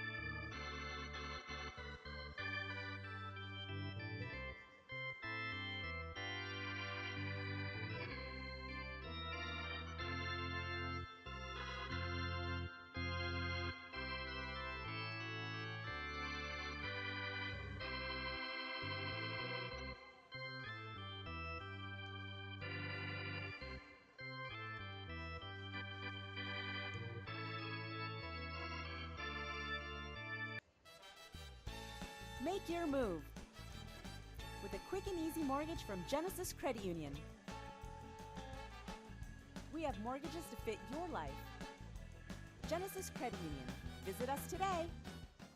What are the odds that we're neighbors, where you've known each other our whole lives, and both tear the exact same things in the exact same knee? So an ACL tear is an injury to the main stabilizing structure of the knee. You want a good team around you, because then you know that what you're doing is going to help you in the long run. My message to everyone who's helped me, thank you so much, because you guys helped me progress so much. Also hearing it from a friend that's went through the exact same thing, I think sort of helps that know that there's a bright side at the end. Andy Appleby. I'm the owner and CEO of the USPBL. We're a 4-team league. We play at Jimmy John's Field in Utica, Michigan. Tryon has a wealth of resources that we can tap into when unique HR issues arise, even including visa and immigration issues related to our players. Tryon has helped us to get our baseball season up and running every year and has made a difficult task much easier. That's why we rely on Tryon. You can always rely on Tryon. Now Austin Ochoa will lead things off here in the bottom half of the 5th inning. Alongside Carter Lutz, I'm Tom Cavanaugh from the USPBL Network. And game 1 of our doubleheader. Remember, a quick reminder, folks, 30 minutes in between games. At the conclusion of this first, we'll wait 30 minutes and be back with more baseball for game 2. Ochoa flies one out to right field. Hilbrick comes in, squeezes the glove. And Austin Ochoa retired on the second pitch that he faces, and Who else is going to be on the mound for the Beavers here? It's Greg Lokinen in the 5th. I say keep him out for the second game. Why not? He's got it going. Why not? But all jokes aside, he's been tremendous here today. And he pitched pretty well in that game last week, but today, even better. Only 2 hits given up in a little over 4 innings of work. He definitely could go all 6 innings, that's for sure. Yeah, if you're sitting at 50 pitches, working into your 5th inning, that's very incredible. You're working extremely efficiently. You're not throwing many balls. You haven't walked many people. It's just been 1 walk on the card for Lokinen today as he faces Andre Demetrol. Line drive up the middle, off of the glove of Lokinen, picked up by Schubert. Throw to first is in time. It goes 1-6-3. Lokinen kind of helped out Schubert there. That could have gotten into center field. Hot shot swing from Demetrol. He did help him out. You're exactly right. As you take a look at the replay, Lokinen made the effort at it and tips it over towards the shortstop side, and Schubert makes the play. A little bit of a reach there from the first baseman Burgos. No problem, though. 2 outs. Cat-like reflexes from the lefty, and that ball was to his glove side as well, and Lokinen is more inclined to try to, I guess, grab the ball with the glove hand instead of the throwing hand. Sam Baduras with a triple his first time up. He batted for the first time in the 3rd, and he made it count. But, I mean, Carter, I've seen games here this year where guys on the mound will try to glove the ball with their bare hand, their throwing hand, which is always very dangerous. 1-0 to Baduras. Fly ball left center field. This ball's way back. Goodbye, Sam Baduras. First of the year, Baduras a triple his last time up. This time he goes deep. No doubt about that one. 395 feet for Baduras. He goes from a triple last inning to a home run this inning. Trying to play hero ball tonight for the Unicorns. He's doing that. We're tied up 1 apiece. Baduras, he must have been real salty that he didn't come around to score after his leadoff triple, so he said, fine, I'm going to do it myself. Sends one way out over the Dave & Buster's sign in left center field. Would have hit the scoreboard if it was a few feet to the right. First of the year for Sam, and that's a big swing for the kid. This is a guy that's hitting under 150 on the, or under 200 on the year, 6 for his first 40. And only 2 doubles on the season, no other extra base hits, and he comes through with a triple and a home run in his first 2 at-bats of this doubleheader. Great to see for Baduras. Heck of a swing. Huge piece of hitting for the Unicorn right fielder. And that pitch from Lokinen, he's been dealing today, but he just hung one on the outside edge of the strike zone. He did. Here's a pop-up. Lokinen's going to come make a play ranging into foul territory, and that's out number 3. Ethan Kreisen pops up to end the inning, but not before Sam Baduras takes Greg Lokinen deep to tie the ball game. We go to the 6th, 1-1 between the Beavers and Unicorns. Our final inning of play. You're watching the USPBL Baseball Network. Fifth Third Bank. Yeah, it's a quirky name. But here's the thing. 5/3 equals 166.7%. So we put 166.7% into everything we do. Like automatically getting you your paycheck up to 2 days early. Giving you well-deserved extra time to avoid overdraft fees. And helping you borrow from your future self. This is banking a Fifth Third better. Everyone has something that motivates them to do better. And for me, that's my daughter Shelby. I named Shelby Construction Services after her as a reminder to always run the company in a way that would make her proud. Our goal isn't just to get the job done, but to get it done right. And that means making sure every customer has a 5-star experience. I think how a company treats you is just as important as the finished product. My daughter wouldn't have it any other way. Call 833-6-SHELBY. That's 833-6-SHELBY. Final full inning of baseball from Game 1 of our doubleheader at Jimmy John's Field on the USPBL Network. Tyler's amazing balancing act continues into the late innings as he's using more props, balancing on the chin, mouth, and nose. I mean, he had an ironing board on the field earlier, balancing that on his nose. I couldn't believe that. Yeah, hats off to him, and he's done a great job here today, bringing a little extra spark to the game. And how about that home run? Just tying things up. It's electric out here for the first game. We'll take you through the day of Sam Baduras real quick as Matt Colucci will throw some warm-up pitches. Top of the third inning, Matt Piotrowski of the Beavers lined a ball out to right field for a base hit with a runner at second base. Sam Baduras came up throwing, got the runner at the plate with a one-hop throw from right field all the way to Kreisen at the dish. That kept the game 0-0. Now the Beavers went on to score a run later in that inning, but in the bottom half of the third, the very next, play was Sam Baduras at the plate. He triples, did not come in to score, and his next at-bat in the fifth was a solo shot nearly 400 feet. Sam's been having a heck of a day for the Unicorns, and now Matt Piotrowski, he's going to try to do some damage here in his third at-bat. 1 for 2 on the day for Matt. Piotrowski fouls the first pitch away here in the sixth. So we're playing the final inning of baseball, full inning of baseball here. As the extra inning rules, if we do get to that point, would only require us to play the top of the seventh. High and inside with a fastball from Colucci, 1-1. This is an important part of the game, and we got our man just going at it, preaching to the crowd, getting everyone into it a little bit more. Pop. Oh, now he's going to try a hat. We'll keep you updated on the success of our guy, Tyler, and his balancing act. Wow. 1 ball, 2 strikes on Matt Piotrowski. He was not lying. A single and a pop out. He was not lying. He can balance anything.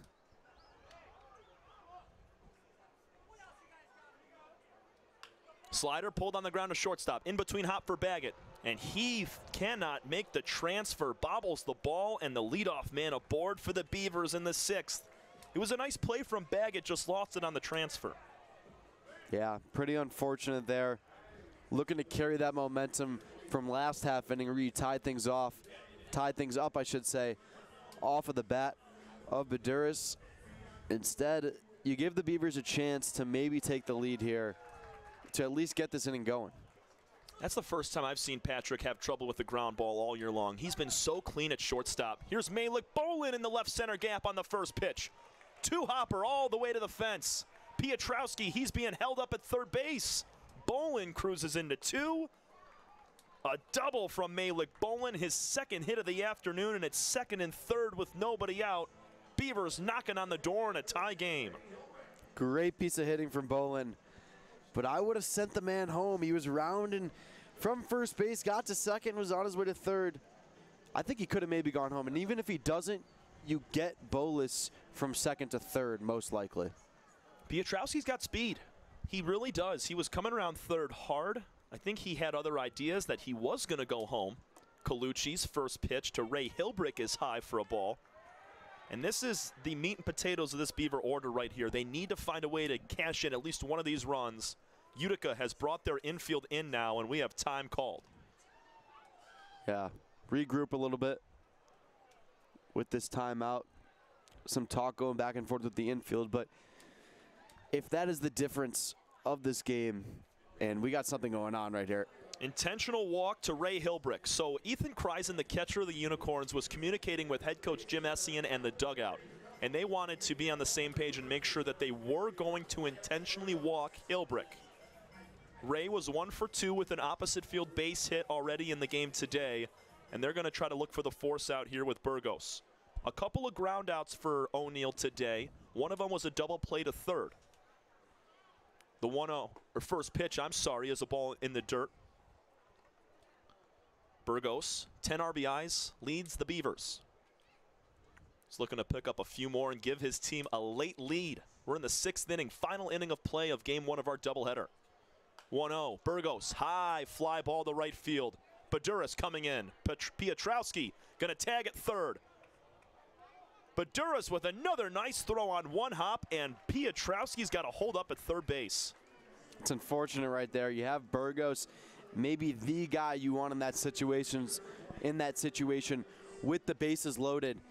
And unfortunately, just a little bit of a flare. That one's in shallow right, so you can't go home on that one. And heck of a throw from Sam. Look at that. He throws it over Weber and just right on the money to Kreisen. Bases loaded, 1 out. Bramden Perez, diving play from Weber. He's going to touch on to first. The run scores. Piotrowski is in, 2-1 Beavers. And Bramden Perez gets the job done, but a heck of a play from Jared Weber at first base. hit just hard enough. The first baseman, Weber, if he was able to get it on the glove and pick it up, he could have maybe gone to second, back to first, and end of the inning. But Bramden able to get enough on it, and he gets a run in for the Beavers, exactly what he needed to do, and he'll take it all day.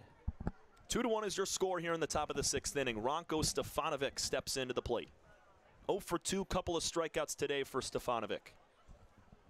He'll take ball 1 in the dirt. You did what you needed to do, and you secured a lead before going to the bottom of the 6th inning. Just a reminder, this game is only going 6 innings. Now you got to be a little bit loose up there and just see if you can get a piece of hitting, because a flyout ends it. Line drive, right center gap. There you go. Stefanovic's got himself a pair of RBIs. Coming to the dish, Bolin. Hilbrick is in to score. 4-1 Beavers here in the 6th inning. The catcher for Birmingham comes up clutch. And that's exactly what I was going for while talking through that at bat. A guy batting under 100 on the season, just able to sit back and take a pitch that was pretty much right down the plate. Goes opposite field and a nice line drive hit. The Beavers have extended the lead. How about the Beavers? 3 runs off Matt Colucci here in the 6th inning for the Birmingham Bloomfield Beavers. It all started with Matt Piotrowski reaching on an error. Malik Bolin then doubled to put runners at second and third. Hilbrick was intentionally walked to load the bases, Burgos with a flyout, and Bramden, Perez, and Stefanovic both driving in some runs. McLennan 0 for 2, a strikeout and a ground out today. He pulled the ball onto third base his first time up. 1-0, shot back to the screen, foul ball. Really good to see from these Beavers. Something that they haven't done a ton of this year is have those clutch hits with runners in scoring position. And they did so perfectly, especially that swing from Ranko. And the clutch hitting, that's something the Unicorns have been all over this season, so the Beavers, really good to see. Slider down and outside, 2 balls and 1 strike now to McLennan. You got to be proud of this team a little bit and hope that this is really the time where they start to turn a corner, because they've struggled to put runs on the board. Pitching hasn't been too much of a problem, and today they've played this game really well. Another pitch outside, 3-1 to McLennan. And these Beavers, a team that they're averaging 2.7 runs per game. And for them to pop off for 3 in this inning alone, that's got to be a tide turner for this group. Yeah, this game's felt different.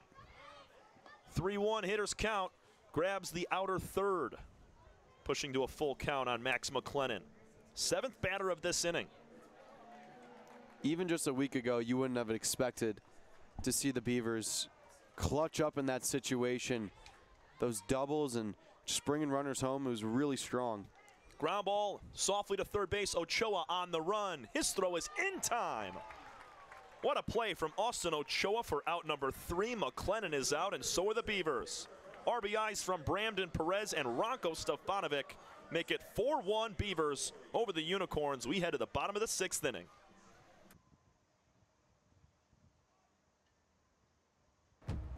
We're for people, the pioneers, the underdogs, the players, and the slow and steadies.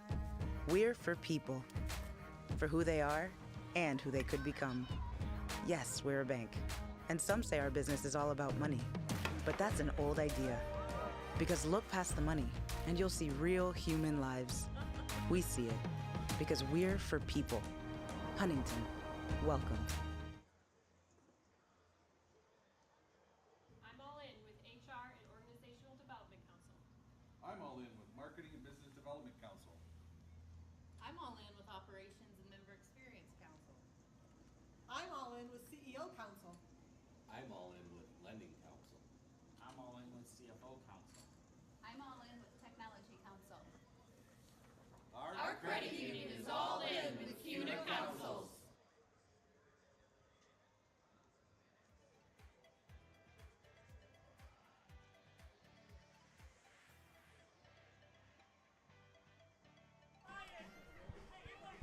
We enter the bottom of the 6th inning alongside Carter Lutz. I'm Tom Cavanaugh from the USPBL Network. A big inning for the Birmingham Bloomfield Beavers. They pick up 3 runs in the top of the 6th, and they're looking to close it out with Greg Lokinen trying to complete this 6-inning ball game. Wow, what what an event today. I mean, I cannot believe anybody can do that. He's got all the attention of everyone around the ballpark. How about balance, dude? Stepping up and just having a day out here. Yeah. Has not missed yet. Tyler's amazing balancing act. He has not missed. That is impressive. I mean, he's just taken everything, and he's got to find it back to the fans as well. Last chance here for the Unicorns. It's the 9-1-2 hitters to face Lokinen, who has pitched this entire ball game. 3 hits allowed, 1 run, 4 strikeouts through 5 innings for Greg. Fouled back by Joe Smith. And they just asked him to do a peanut. He just put it right up his nose. So maybe that's the first miss of the day, but he's having fun out there. Maybe that's the key to success. 0-2. Smith stays alive with a foul ball. And even after that home run given up from Greg Lokinen on the mound, he still looks the same. And that's huge for him. It's huge for the Beavers. And he's going to finish this game strong. He has not wavered from his command or his confidence. 0-2 fastball high and outside. Because even though Baduras took him deep last inning, he looks like the exact same pitcher. And he's only at 61 pitches, so he's still on pace for an incredible outing and does not have that pitch count up too high. 2-2 now to Joe Smith. Struck out swinging back in the 3rd inning, getting his second at-bat here in the 6th.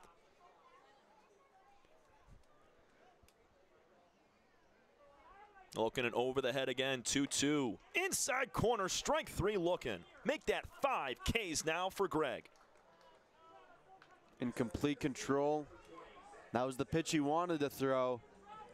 Surprised to see some arguing there from Smith, because that was a strike all day, twice on Sunday, no doubt.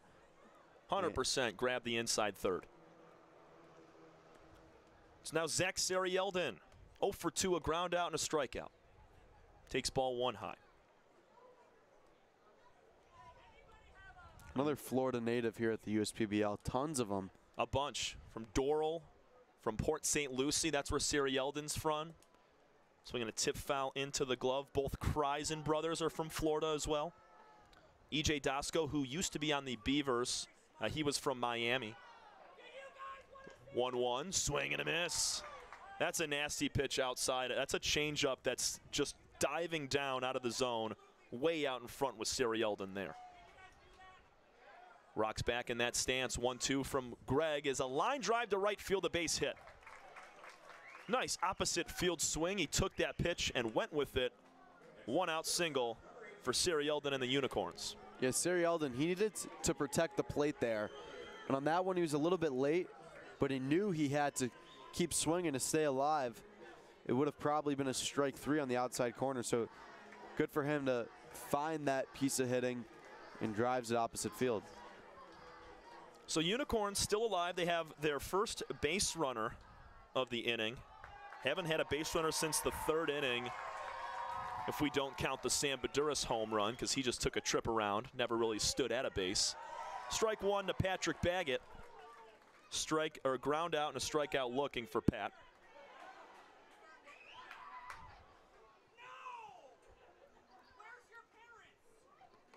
No! 0-1, a little bit high. And if you're the Unicorns now, you really have to grind through these at-bats and make it, prolong the at-bats and make it tough on Lokinen. You don't want to make it too easy here in your last bats with just 2 outs to play with. Inside 2-1. And no need to mess around, and I don't think Greg Lokinen will be doing anything extra. He's going right down to business, and he's trying to get out of this game with a complete game. 2-1 is in the dirt. Just 4 hits allowed by Greg today through 5 1/3 innings of work.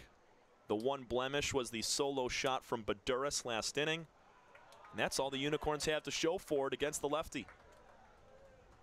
Baggett from the right side. He's a switch hitter, but has been on that right side all day. Fouled away, 3-2. Got to think he's staying in the strike zone here, and that's what he's done on these 3-2 counts. Make the hitter protect. He's frozen a few hitters with these full count pitches. He's only walked 1, 2. That was back in the 3rd inning to Kreisen. 3-2 pitch. A little bit high. Ball 4. Baggett with that's a big league take right there. Letting that one go. 2 on, 1 out for Kyle Radcliffe. And on our strike zone view, looked like it got the top part of the zone, but Baggett, what you got to think is, in those situations of 3-2, he's swinging at anything in the strike zone, but high is where you can take a pitch. You're less likely to get called on that one. Yep. If that was just below the zone or like right borderline at the very bottom of the zone near the knees, probably a strike 3 called. Yep. As you mentioned, a big league take, and they live to fight another pitch.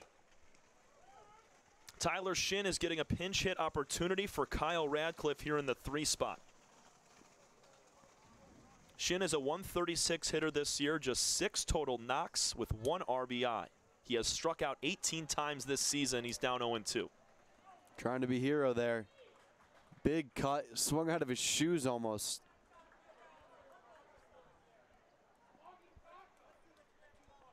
First and second, 1 out. Siri Eldon singled. Baggett just walked. There's a tap fouled on the third base line, keeping the count at 0-2 on Shin.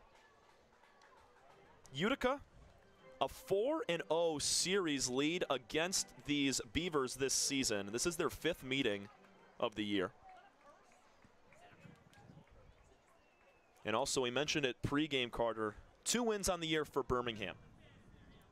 Greg Lokinen is 2-2, so whenever Greg's on the mound is when they win ball games, and they're 2 outs away from yet doing it again. Another foul ball from Chin.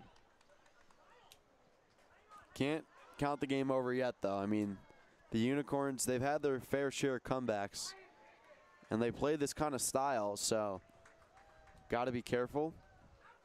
But Lokinen, he's locked in at the moment. Lokinen has already rolled a double play. That was back in the 2nd inning against Demetrol. Here's the 0-2 to Shin. Just a bit low and inside.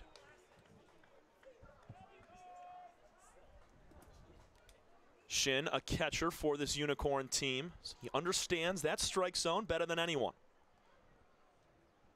Here's the 1-2. Another foul ball, nasty pitch that cut in on the hands of Tyler Shin. He stayed alive barely. He was trying to do something similar to the pitch before, but that one, that really had a lot of movement on it. 15 inches of horizontal break from the left side to the right side of your screen. A man that we could see later in Game 2, Connor Tomasic of the Unicorns. His ball moves pretty crazy as well. 1-2 swing and a miss. Lokinen finally finishes off the strikeout against the pinch hitter Shin. And the Unicorns down to their final out with 2 aboard. 1 out away. And Lokinen's got one mission on his mind. This is it. Right here, right now. Get the Beavers their 3rd win of the season. Get yourself your 3rd win of the season on the mound. First pitch to Jared Weber. Breaking ball called, strike 1. Jared today is 0 for 2. He has lifted both balls in the air. 1 to second, 1 to shortstop. Couple of infield flyouts for Weber. 0-1 pitch in the air. Is it playable? O'Neal Burgos at first, calling for it. He will make the catch, straddling the line in fair and foul territory. Complete game from Greg Lokinen. He strikes out 6 in a big win. 3rd win of the season for Birmingham, and Lokinen, his 3rd win of the season. Whenever Greg's on the mound, the Beavers find a way to get it done. Heck of a job from these boys today. Needed it, and they got it. Greg Lokinen, he is automatic today. Unbelievable start. And the Beavers, they were clutch. They came up in the 6th inning, and they won this game with their bats. Last Saturday, Lokinen went 6 innings. He struck out 6. He does the same exact thing today, gives up just 1 run on 4 hits. It's a 4-1 victory for the Birmingham Bloomfield Beavers over the Utica Unicorns. We'll take a small, quick look at how the runs were scored. Birmingham got out to a 1-0 lead by Malik Bolin, driving in a run on a fielder's choice. Solo shot in the 5th inning by Sam Baduris for the Unicorns led to the only run for Utica. And then 3 runs in the top of the 6th inning when they needed them most. Bramden Perez, a ground out RBI hit. a ground out RBI, and Ranko Stefanovic with a 2-run single with runners on second and third and 2 gone, led to the 4-1 victory. We'll be back in 30 minutes for Game 2 of our doubleheader. Count at 7:30 p.m. for Game 2 between the Beavers and the Unicorns. 3rd win of the year for Birmingham. They win it here on the USPBL Network over the Utica Unicorns.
The USPBL powered by UWM baseball games at Jimmy John's Field are the fun and family-friendly experience you won't want to miss. Entertainment every week, including Thirsty Thursdays, fireworks every Friday, live music Saturdays, and Sunday fun days for the kids.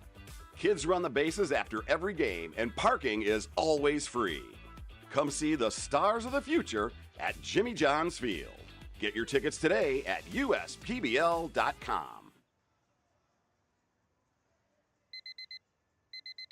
Time doesn't heal all wounds. Hard work, perseverance. And we do.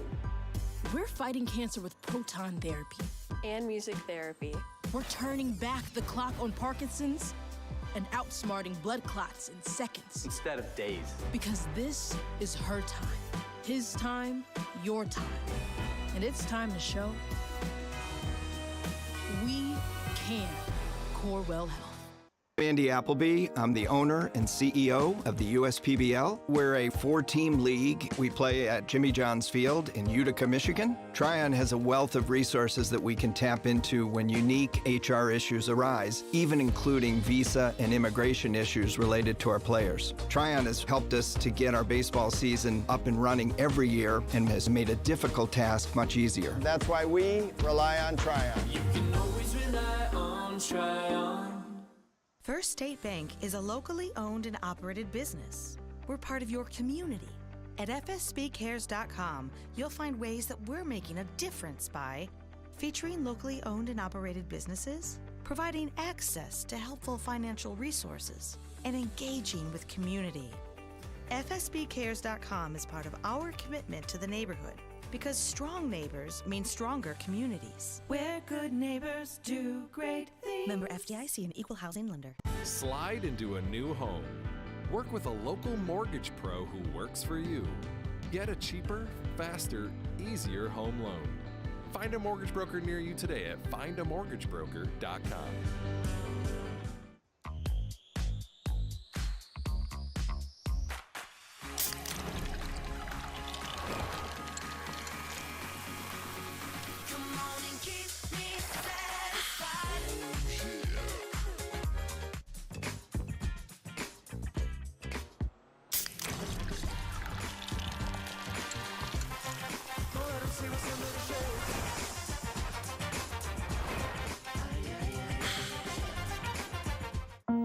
You know, they say, losing hope, that's the real disaster. Last year, Tropical Storm Fred sent a devastating wall of water and debris down this river. And when the waters receded, Belfour was here. Not just to rebuild, but to help restore the life of this community. Belfour, restoring more than property.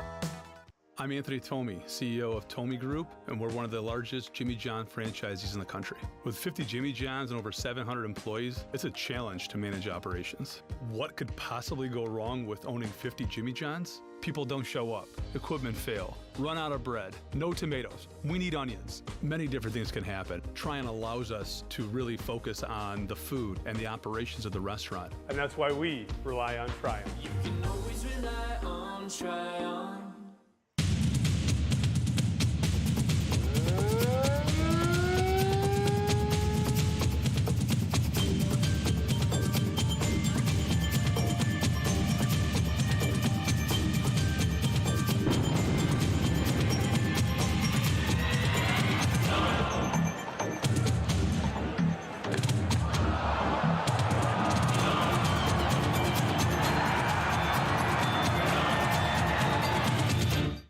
Fifth Third Extra Time helps you do you better. So kick back and relax. You have extra time to avoid overdraft fees. Fifth Third Extra Time. This is banking a Fifth Third better. We're the financial champion of Michiganders. Whether you're a goal getter or dream chaser, an empty nester or up-and-comer, anyone in Michigan can bank with us. Michigan Schools and Government Credit Union.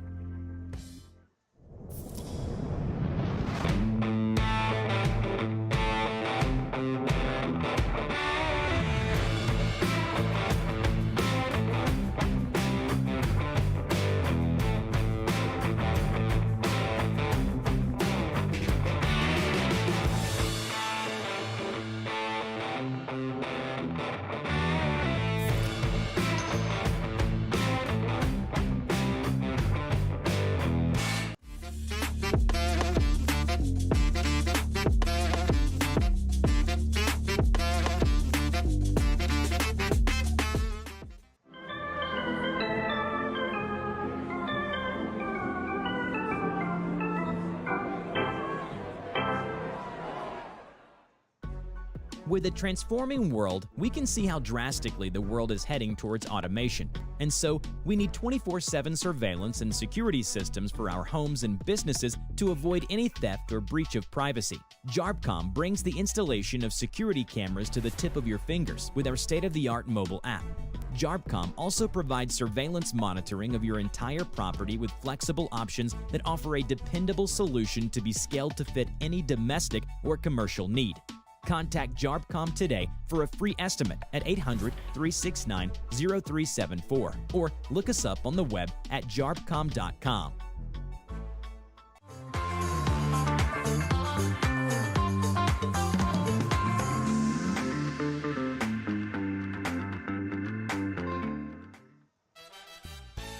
Make your move with a quick and easy mortgage from Genesis Credit Union. We have mortgages to fit your life. Genesis Credit Union. Visit us today. Fifth Third Bank. Yeah, it's a quirky name. But here's the thing. 5/3 equals 166.7%. So we put 166.7% into everything we do. Like automatically getting you your paycheck up to 2 days early. Giving you well-deserved extra time to avoid overdraft fees. And helping you borrow from your future self. This is banking a Fifth Third better. Everyone has something that motivates them to do better. And for me, that's my daughter Shelby. I named Shelby Construction Services after her as a reminder to always run the company in a way that would make her proud. Our goal isn't just to get the job done, but to get it done right. And that means making sure every customer has a 5-star experience. I think how a company treats you is just as important as the finished product. My daughter wouldn't have it any other way. Call 833-6-SHELBY. That's 833-6-SHELBY. The Dave & Buster's method is designed to help you unlearn adulthood and reset our life around zapping stuff and cheering for stuff with your friends. Begin the method today with 5 free games. You know you want to.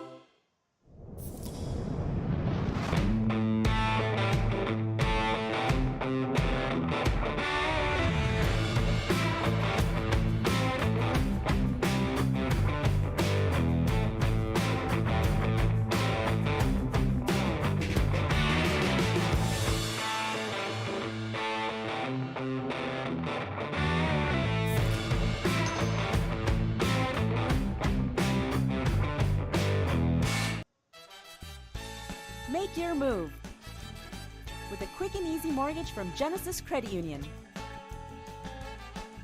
We have mortgages to fit your life. Genesis Credit Union. Visit us today.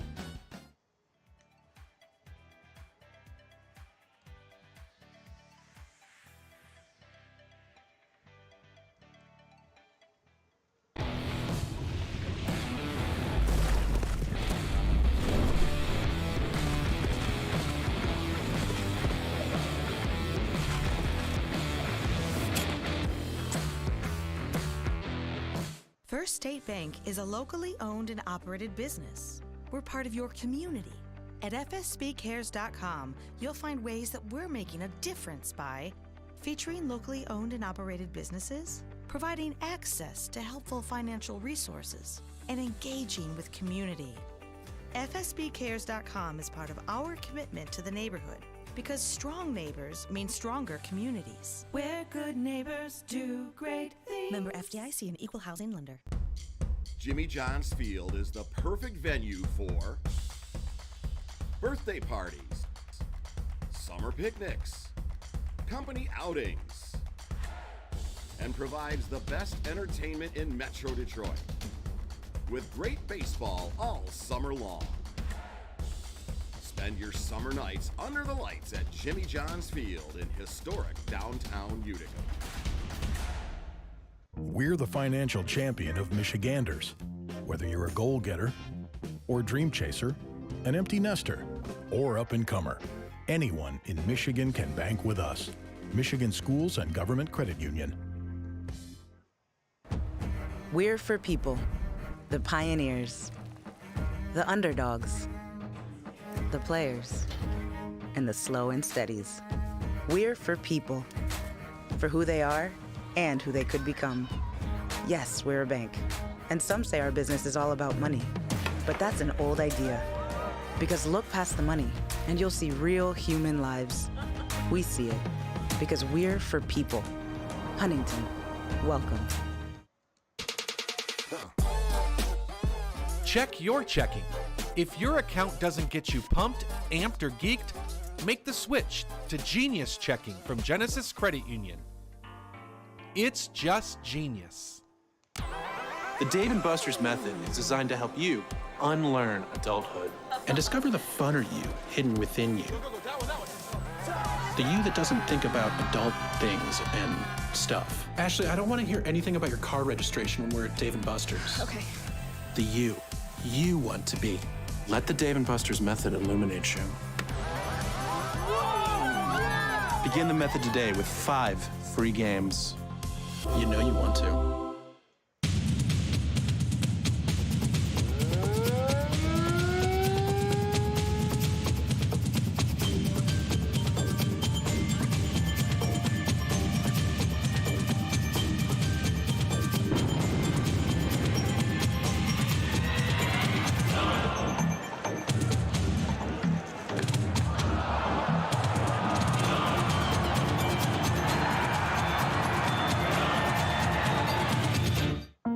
You know, they say, losing hope, that's the real disaster. Last year, Tropical Storm Fred sent a devastating wall of water and debris down this river. And when the waters receded, Belfour was here. Not just to rebuild, but to help restore the life of this community. Belfour, restoring more than property.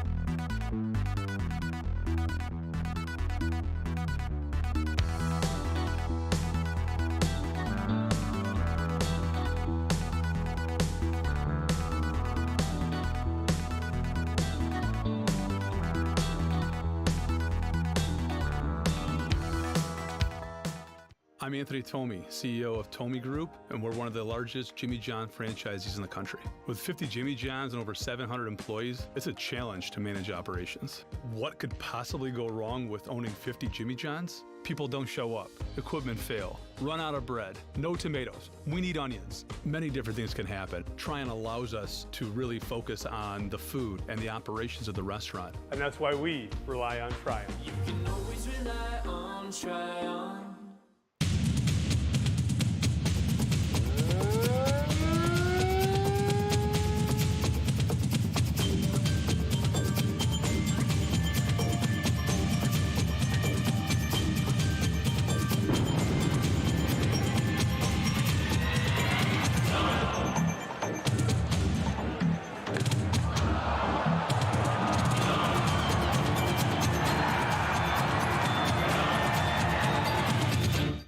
Fifth Third Extra Time helps you do you better. So kick back and relax. You have extra time to avoid overdraft fees. Fifth Third Extra Time. This is banking a Fifth Third better. We're the financial champion of Michiganders. Whether you're a goal getter or dream chaser, an empty nester or up-and-comer, anyone in Michigan can bank with us. Michigan Schools and Government Credit Union.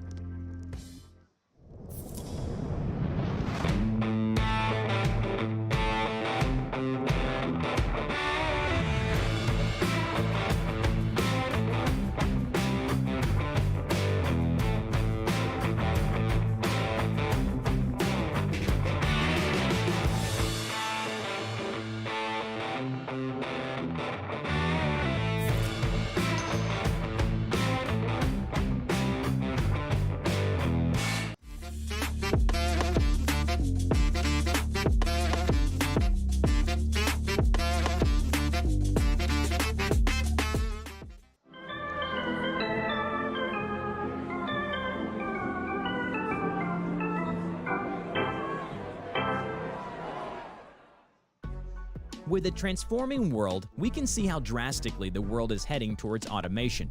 And so, we need 24/7 surveillance and security systems for our homes and businesses to avoid any theft or breach of privacy. JARBCOM brings the installation of security cameras to the tip of your fingers with our state-of-the-art mobile app. JARBCOM also provides surveillance monitoring of your entire property with flexible options that offer a dependable solution to be scaled to fit any domestic or commercial need. Contact JARBCOM today for a free estimate at 800-369-0374 or look us up on the web at jarbcom.com.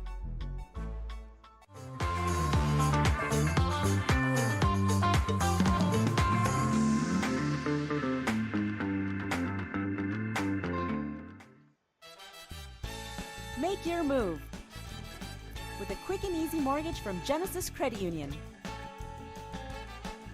We have mortgages to fit your life. Genesis Credit Union. Visit us today. Fifth Third Bank. Yeah, it's a quirky name. But here's the thing. 5/3 equals 166.7%. So we put 166.7% into everything we do. Like automatically getting you your paycheck up to 2 days early.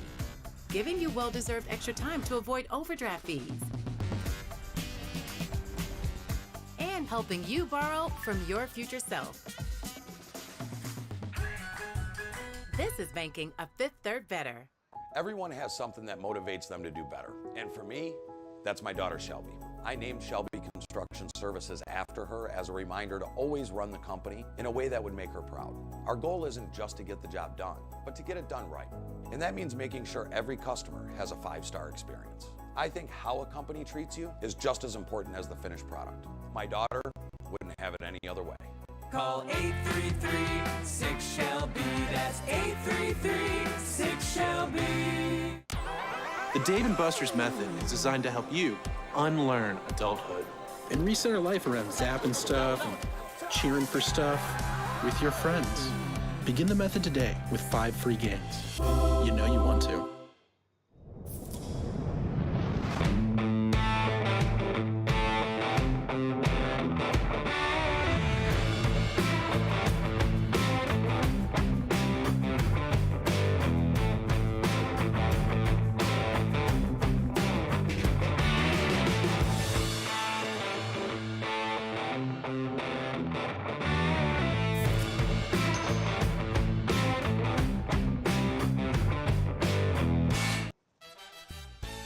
Make your move with a quick and easy mortgage from Genesis Credit Union. We have mortgages to fit your life. Genesis Credit Union. Visit us today.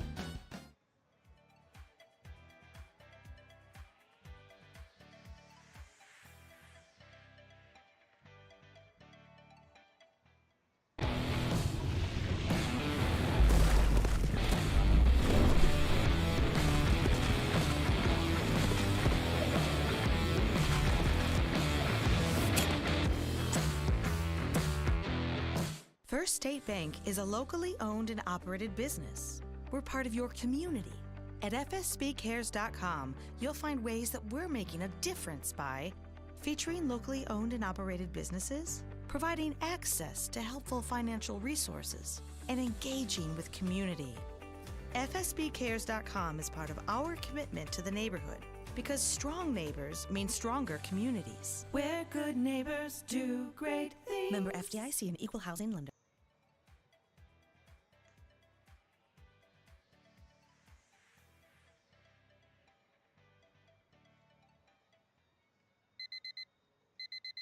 Time doesn't heal all wounds. Hard work, perseverance.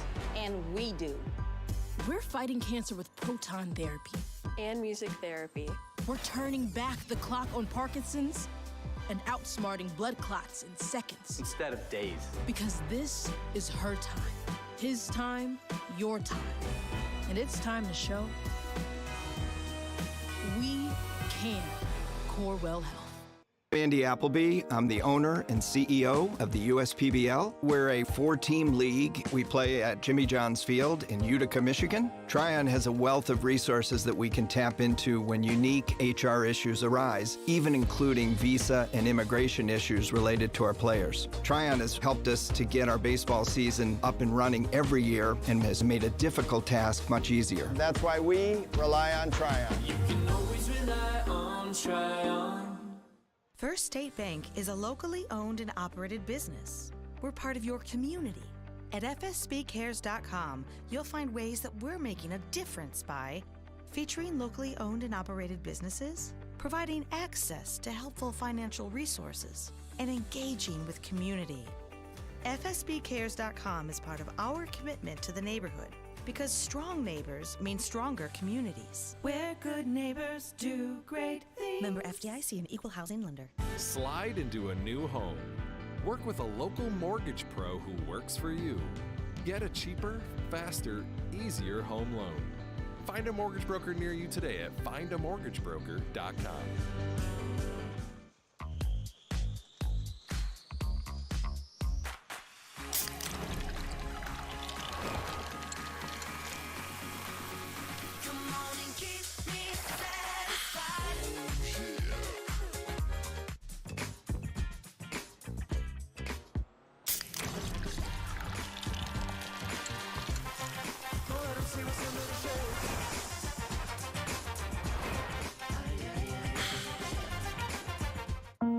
You know, they say, losing hope, that's the real disaster. Last year, Tropical Storm Fred sent a devastating wall of water and debris down this river. And when the waters receded, Belfour was here. Not just to rebuild, but to help restore the life of this community. Belfour, restoring more than property.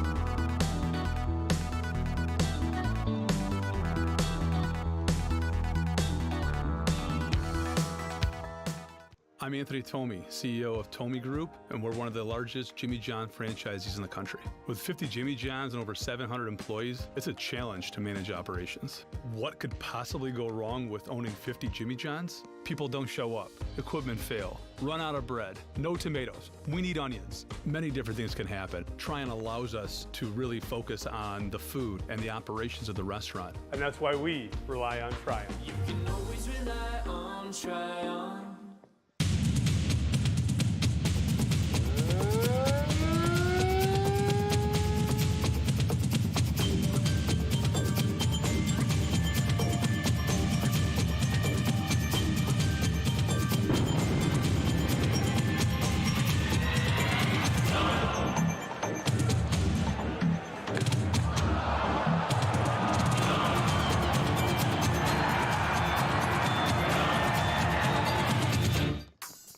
Extra time helps you do you better.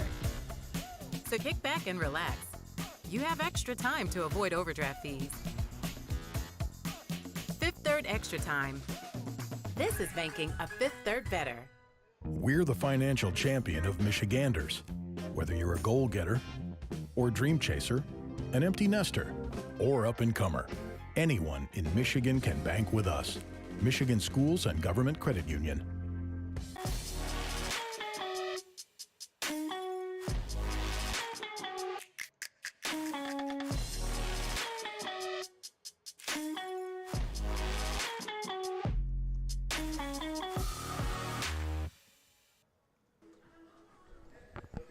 Before today's game, a very special couple got married on our ball field here at Jimmy John's Field. Just such a special moment and something that I have not seen yet here at the stadium, but it has been a part of what brings Jimmy John's Field together and just the special events that can happen on a yearly basis. So this will happen every couple weeks, every month. Really awesome to see those two, christen their marriage and do it here in downtown Utica. Game 2 starts in just a few minutes on a Saturday night alongside Carter Lutz. I'm Tom Cavanaugh. Two Andrews will battle it out on the mound. It's Andrew Brugge for the Beavers. And on the mound right now, it's Andrew Severini of the Utica Unicorns. And these Unicorns looking to split a doubleheader. They just lost 4-1 to the Beavers in Game 1. Quick look at the pitcher comparison. We'll get you the numbers throughout the first inning here. Matt Piotrowski takes strike 1 on the outside corner, and we are underway at 7:30 p.m. A very a prompt start after 30 minutes in between. It ended at 7, and we're back out here 30 minutes later. 1-1 to Piotrowski. Lots of similarities between the two Andrews. Both right-handed pitchers. both in their second start of the season, and they both love that four-seam fastball. So if they lay one over the plate, the bats could make them pay potentially. Tap foul. Piotrowski down on the count now, 1 ball, 2 strikes. Had a base hit, reached on an error, came around to score on that error in the 6th inning, part of a 3-run 6th for these Beavers, leading to their 3rd win of the season and 3rd win of the year for lefty Greg Lokinen. Piotrowski sends one out to center field. Coming in a few steps, Radcliffe takes care of that easily, 1 gone. Take a quick look at the batting lineup for the Birmingham Bloomfield Beavers here in Game 2, posted by head coach John Dombrowski. It's Matt Piotrowski at second. He just flied out to center. Ray Hilbrick batting second in right field. Malik Bolin, he had a good game in Game 1. He's batting third in left field. O'Neal Burgos, the cleanup man at first base. Ronco Stefanovic batting fifth, the DH. Bramden Perez in center field batting sixth. Max McLennan playing third once again, batting seventh. Ray Torres will catch here in Game 2 and bat eighth. Your final batter in that Beaver lineup is Peyton Schubert at shortstop. Hilbrick, he hit third in Game 1. He's batting second here in Game 2 and takes a strike on the outside corner.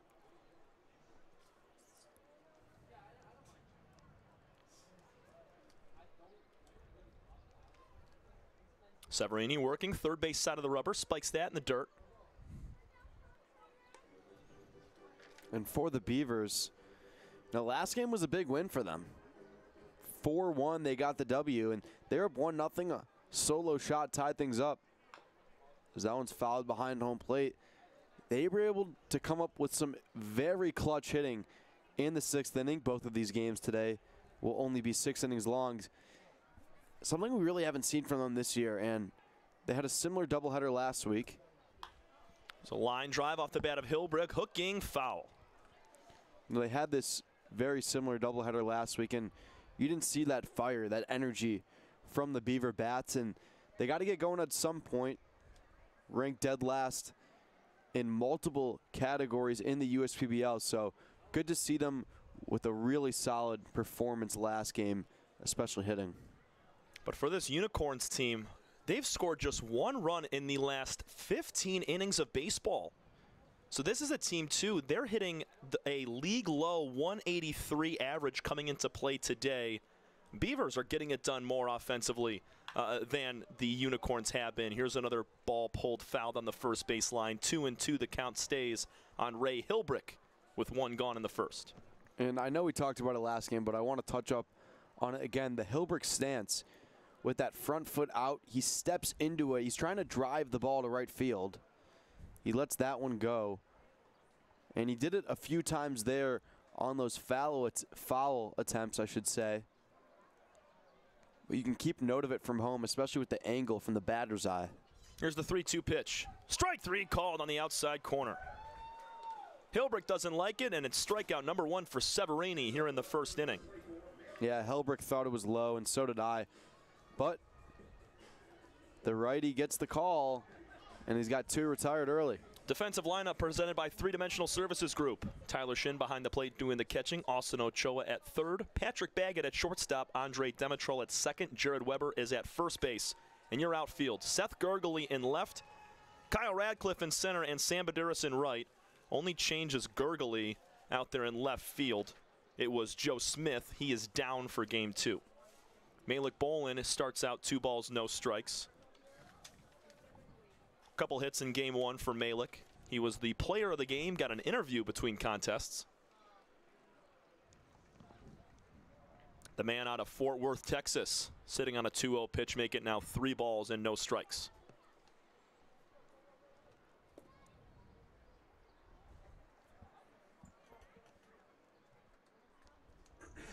Severini from the stretch, usually a reliever, makes it 3 balls and 1 strike now. Severini, he's got 10 total appearances, just 1 start. This is his 2nd start of the year. Very even to his walk to strikeout ratio. Here's a tap right back towards the mound.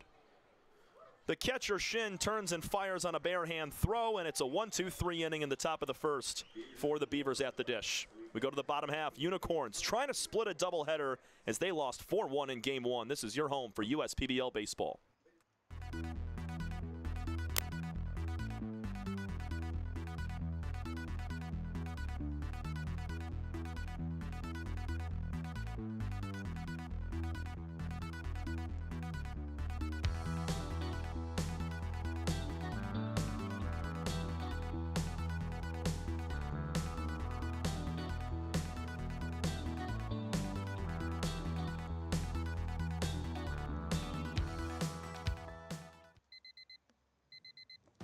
time doesn't heal all wounds. Hard work, perseverance. And we do. We're fighting cancer with proton therapy. And music therapy. We're turning back the clock on Parkinson's and outsmarting blood clots in seconds. Instead of days. Because this is her time. His time, your time.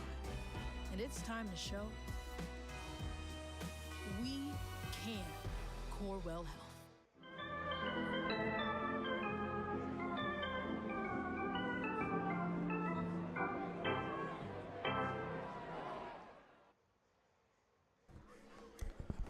Bottom of the first inning, and we're going to take a quick look at the Utica Unicorns Game 2 batting lineup presented by Jim Essien. 9-8 Unicorns record now after dropping Game 1 of the doubleheader. Zach Sarieldon leads things off. He's the designated hitter. Patrick Baggett batting second at shortstop. Kyle Radcliffe in center field. He's batting third. Jared Weber cleans it up, batting fourth. Austin Ochoa at third base, batting fifth. Andre Demetrol will play second and bat sixth. Sam Baduras, what a game he had in Game 1. A triple and a home run, batting seventh in right field. Seth Gurgley making the start in Game 2 in left field, batting eighth. And Tyler Shin, who had a pinch hit opportunity late in Game 1, he is catching and batting ninth. That brings Andrew Verbrugge to the slab right now as he gets going. Carter, let's delve into his numbers real fast. Yeah, for Verbrugge, and we mentioned the similarities with the Andrews. They both have the number 4, both starters on the mound for each team here tonight. He's at a 3.86 ERA, and only his second start of the season. He's got 14 innings pitched under his belt, third most on the team. Struck out 16 in that time, as that's a high fly ball to left. Sarieldon sends one out to standard depth left field. Malik Bolin doesn't move a muscle. He makes the catch. One pitch, one out, as rain has started to drizzle down here at Jimmy John's Field. It started in between games, but now it's starting to, I guess, thicken up a little bit. It is, and hopefully it stays away because we already had to deal with the delay last night. Oh, yeah. It delayed about an hour and 15 minutes before we got started around 8:15. Only played an hour and 45 minutes to about 2 hours of baseball as Patrick Baggett takes ball one.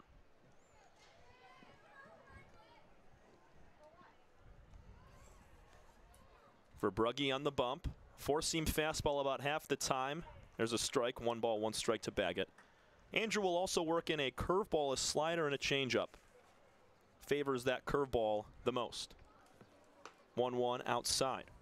Yeah, and although it shows he throws up to 40% of fastballs, he really does like that off-speed stuff. Baggett was hitless in Game 1. It's now a 2-2 count. Hitting from the left side here in Game 2. He faced the lefty Lokinen in Game 1, so he hit from the right side all game. Baggett pulls one on the ground. Under the glove of O'Neal Burgos at first base. Baggett going to try for second. A hustle double. Does he have it? Yes, he does. The speed of Patrick Baggett gets him down to second base after the ball sneaks under the glove of the first baseman Burgos. Watch Baggett here as he takes the wheels on.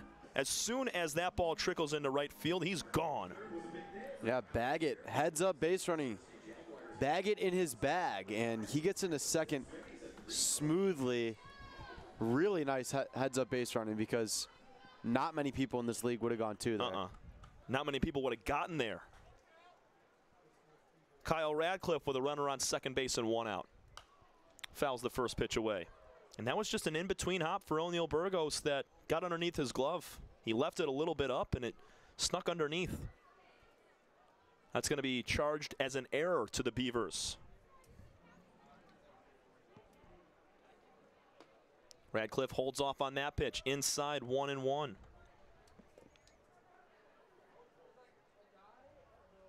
That's such a huge extra base hit because now with only 1 out, instead of a ground ball maybe ending the inning, you got a runner in scoring position. 2-1, and if Baggett sees anything in the dirt that kind of bobbles around on Ray Torres, he's going to try to take third base. One of the fastest in the league in Patrick Baggett as you see his number 18 down there at second base. The 2-1 to Radcliffe is a breaking ball outside. Another hitter's count for one of the first 3 hitters of the Unicorns. Yeah, you see he's really trying to work that outside edge, and he's just not getting the calls at the moment. A lot of off-speed stuff as well. For Brugge, 11 walks compared to 16 strikeouts on the year. It's a 12th walk to Radcliffe, and it's first and second, one gone. Kyle's on for the first time today.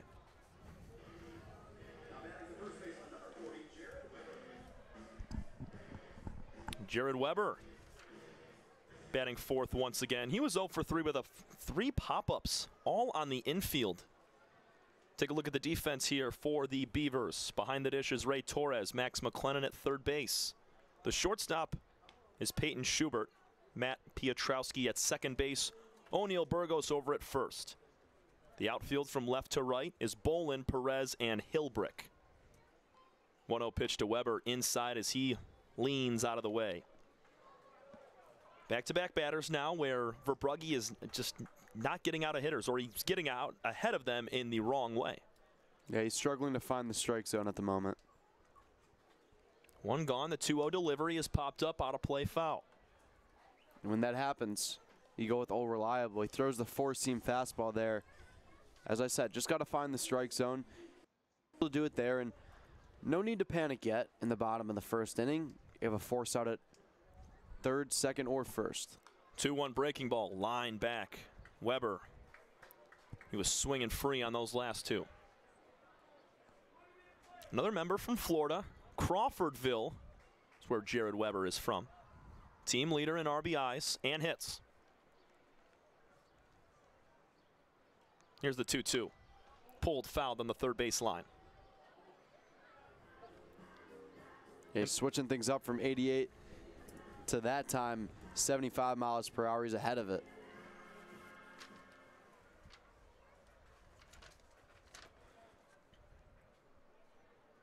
Two again. Weber, line drive, base hit into right field. Picked up quickly by Hilbrick. Coming around third, trying to score is Baggett. Play at the plate. He is out. Patrick trying to go head first and sneak the left hand in there. What a throw from Ray Hilbrick in right field. Unbelievable throw from Hilbrick. Let's take a look at it on the replay. He hauls this one in, and off of one hop right there. Perfect throw. Unbelievable from Hilbrick. Looked like Sam Baduras earlier in game one. That was a laser beam. Maybe even more impressive on that one. I mean, it bounced and on the way up right into the mitt. Especially with the speedy Baggett trying to score from second on that. That was the right call to send him. It was just an incredible throw from Hilbrick in right. And the first pitch to Austin Ochoa is a breaking ball that hits him in the back. Bases are loaded after Weber's single. It's still 0-0.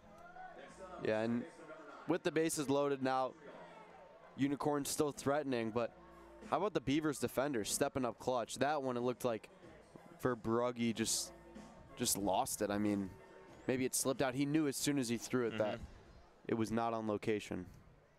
Andre Demetrol, bases loaded with 2 outs. Takes a fastball for strike one.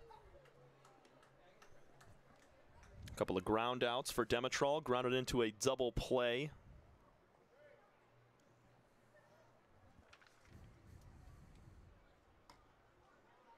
Torres tried to hold that one on the corner, 1-1 as that misses. After going wild that last at-bat, he's really, again, just trying to find the strike zone. Back-to-back four-seam fastballs. Here he goes again. There's an inside breaking pitch that catches the inner third for strike two. Verbrugge trusting his stuff, challenging the righty Demetrol inside.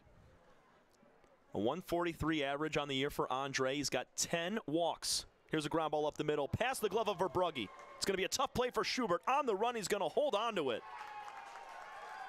Infield hit for Andre Demetrol. It sneaks under the glove of Verbrugge, the pitcher, and it's 1-0 Unicorns. One more time. A pinball-esque hit as it bounces around the infield. Could have maybe made the throw, Tom. I don't know. I don't know. Demetrol he's very fast, and I think he was there in time before Schubert tried to make the throw. But it's also because the ball took forever to get to Peyton Schubert up the middle. That ball's got to be knocked down by the pitcher Verbrugge and thrown to first for out number 3. Swing and a miss from Sam Baduras. Boy, what a game he had earlier today in game one. Threw a runner out at home and a couple of big swings. They're going to count that as a hit for Demetrol. RBI makes it 1-0. Also Andre's 4th of the year. And there you take a look at Berduras' day. A home run and a triple. 2-for-2 day. And now he goes down swinging for out number 3. Demetrol drives in the first run of the ball game. We've played 1 inning of baseball. It's 1-0 Utica over the Beavers. This is your home for USPBL baseball.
Everyone has something that motivates them to do better. And for me, that's my daughter Shelby. I named Shelby Construction Services after her as a reminder to always run the company in a way that would make her proud. Our goal isn't just to get the job done, but to get it done right. And that means making sure every customer has a 5-star experience. I think how a company treats you is just as important as the finished product. My daughter wouldn't have it any other way. Call 833-6-SHELBY. That's 833-6-SHELBY. 4, 5, 6 batters due up for the Beavers here in the second inning. Alongside Carter Lutz, I'm Tom Cavanaugh from Game 2 of our doubleheader at Jimmy John's Field on the USPBL Network. Andrew Severini leaves the first pitch outside and away from the catcher's shin. Good inning for Andrew in the first. A fly out, a strikeout, and a ground out. Burgos is going to be hit on the second pitch he sees. Another, I guess, breaking ball pitch that just doesn't have any movement to it. We've seen one on each side now as Ochoa was hit in the bottom half of the first for the Unicorns. I'm telling you, these guys are so similar. Both wearing number 4, both have somewhat the same frame. And on that one, we saw it in the bottom of the first inning, just a lost pitch out of the hands. He knew it right away. And both Andrews have a hit batter, but Stefanovic to center field. Radcliffe in a few steps, handles. One gone as Oburgos has to retreat back to first. Good swing from Ronco. He had a 2-run base hit to widen the lead in the 6th inning in Game 1. He hit it on the screws again, just right at the center fielder of the Unicorns. And with Perez up now, he played a big role in that last game, breaking that 1-1 tie in the 6th inning. It's a ground ball to first base that was caught on a couple of bounces by Jared Weber. Swing and a miss at the first pitch, breaking ball from Severini. It would have been a couple of RBIs for Perez, but Weber made the play, and his only play was to first, so the runner at third came in to score as there was less than 2 outs. 1-0 Unicorns. They got on the board by Andre Demetrol's ground ball up the middle last half inning. Perez holds the bat high over his left shoulder. Severini on the mound, third base side, checks the runner. 0-1 pitches outside.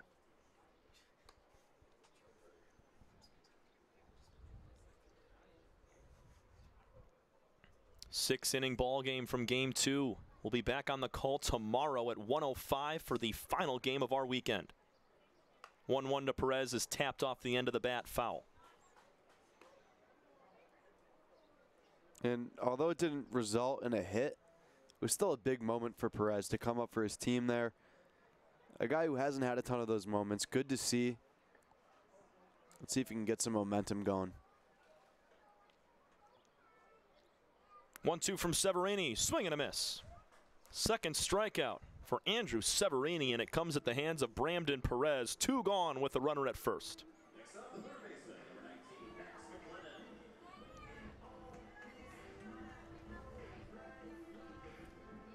So Max McLennan will step in, playing third base for the second straight game. He's got Burgos standing at first, who was hit by a pitch to lead off this inning. In the dirt, blocked up by Shin.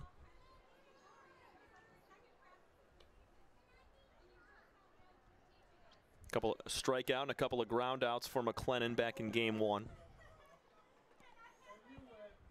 He's still hitting about 250 on the year with 7 total knocks and 1 triple. 2-0. Severini leaves that one upstairs.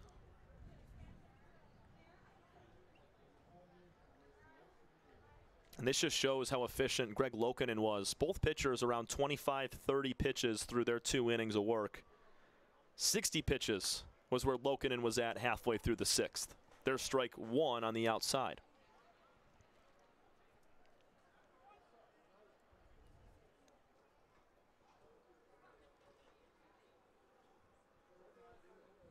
Set up on the outside corner is Tyler Shin. They're going to pick over towards Burgos again. He's back dirty and safe. That rain starting to lighten up. Maybe a very light drizzle to almost nothing at this point. 2-1 is a high chopper to second base on a ground ball. Demetral fields and flips for out number 3. Leadoff hit by pitch to O'Neill. Burgos is all for the Beavers. We go to the bottom of the second inning, 1-0 Utica over Birmingham. You're watching the USPBL Network.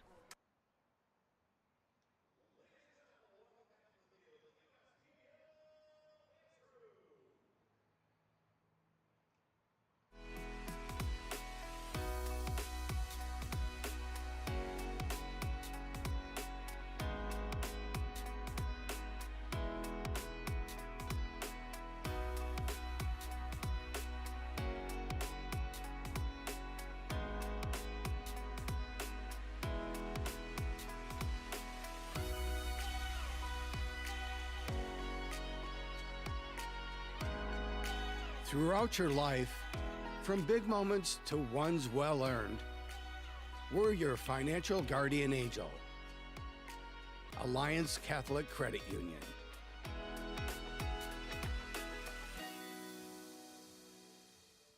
I'm Anthony Tomey, CEO of Tomey Group, and we're one of the largest Jimmy John franchisees in the country. With 50 Jimmy Johns and over 700 employees, it's a challenge to manage operations.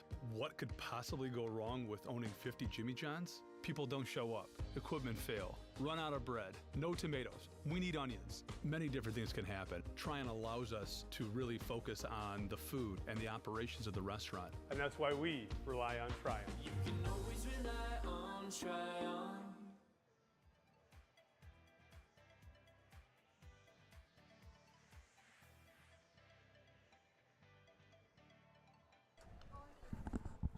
Andrew Verbrugge back on the mound for the Birmingham Bloomfield Beavers, facing the 8-9-1 hitters, starting with Seth Gurgley. Gurgley did not play in game 1 of our doubleheader, and he's in left field, batting 8th. Heck of a play he made back on Thursday, sliding into the tarp and the wall down the left field line. Good to see Gurgley was okay, but I mean, he made one heck of a play, sliding and catching the ball all in the same motion as he collided with the fence. Leads the team in walks with 13. 1-0 is outside.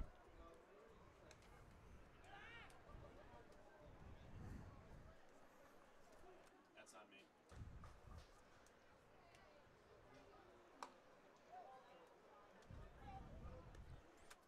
I had it out and everything. No worries, I had it out and everything. 3 balls and no strikes to Gurgley. Verbrugge was a little shaky last inning. There's a strike on the outside corner. There was a walk, a base hit. He hit a batter, give up that knock to Demetral. 3-1 is going to hit Seth Gurgley in the calf. 4th time Seth has been hit this season. That is a team leader. And the 13th walk of the year for him. Or free pass, I should say. That's, sorry, the 16th free pass of the year for him. He's got to be one of the tallest players on the team, so makes sense he's been getting hit by all these pitches, but that one again, Verbuggy just hung on to it too long, and it went inside to the righty. Just like the top half of this inning, leadoff man has been aboard on the hit by pitch. Carter, you mentioned the similarities between Andrew Severini and Andrew Verbrugge, both wearing number 4 and both starting pitchers in this game. Did the same thing to start off the second inning of work. Breaking ball inside 2-0. Something weird going on. I don't know what it is, but it's messing with my mind because I'm going to start calling Verbrugge on the mound Severini and vice versa. My mind just, a little discombobulated at the moment. 2-0 pitch is fouled away by Tyler Shin. Pinch hit in the 6th inning, struck out. That was back in game 1. I mean, we're on the second game of the doubleheader. Things can happen, mishaps can happen, but 3 hit by batters so far. Good spot from Verbrugge. 2-2. That grabs the outer third. Shin, a 136 hitter, 6 hits on the season and 44 at-bats. Just 1 RBI for him. Here's the 2-2. Pulled foul. I like that breaking ball pitch. That Verbrugge likes to go with, and it's worked for him. Surprised we haven't seen it more often. It's his pitch that he doesn't, or I should say, I was reading that incorrectly. He does like to use the breaking ball a lot. Haven't seen it in this game as much. Fouled back to the screen again. 2-2 the count will stay. Verbrugge is second in opponent batting average versus the curveball, so that's why he favors it so much. Just a 100 batting average for hitters against that curveball. Also, he induces the 2nd most ground balls in the league. Looking for a double play here. Slider down and outside. 3-2 to Tyler Shin.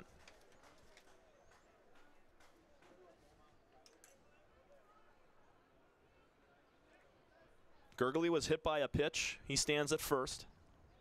1-0 Unicorns. We're in the bottom of the 2nd. Gurgley is going to take off for second base. It's a hit and run. Ground ball to second. Pietrowski. He's going to field and has no throw.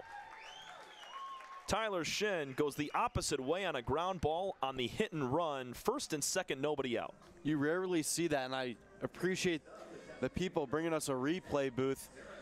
The runner's on the move from first to second, so Pietrowski goes to cover, and it ends up ruining the play practically, because if Pietrowski stays there, the ball goes right to him. They can turn 2, so you don't usually see that where the runner goes on the full count, and then they hit the ball right where the fielder moves. That ball was hit incredibly softly to Pietrowski.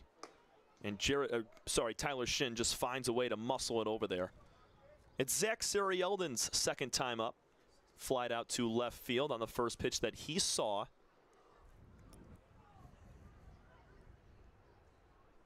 Gurgley, a small lead at second base, starts to inch off the bag. Breaking ball for strike 1. Evens the count up. 1-0 Unicorns. We're in the 2nd inning. They scored 1 on the Andre Demetral base hit. Infield hit, I should say. Make the count 2 balls and 1 strike. Now to the leadoff hitter for the Unicorns. Verbrugge, he's had his fair share of struggles early in this one. Really like to see him find a way to battle back and buckle down. 2-2, fouled back. He's given up a lot of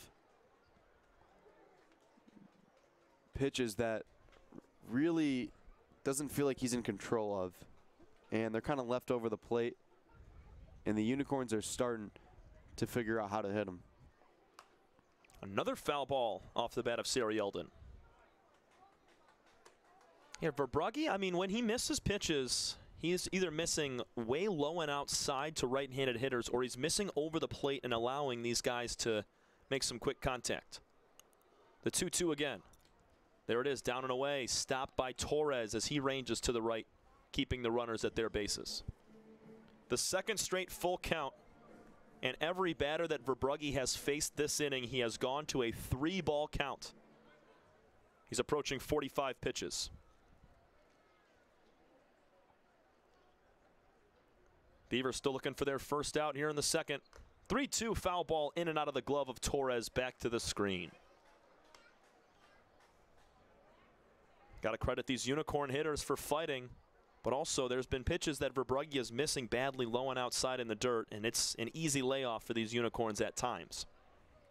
Full count again. Pop up.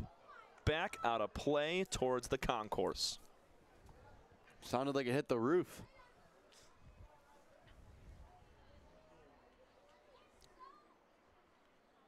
So we'll do it again. Gurgley at second, hit by a pitch. Shin, infield hit. He's at first. 3-2 ground ball, again foul. Man, what a battle.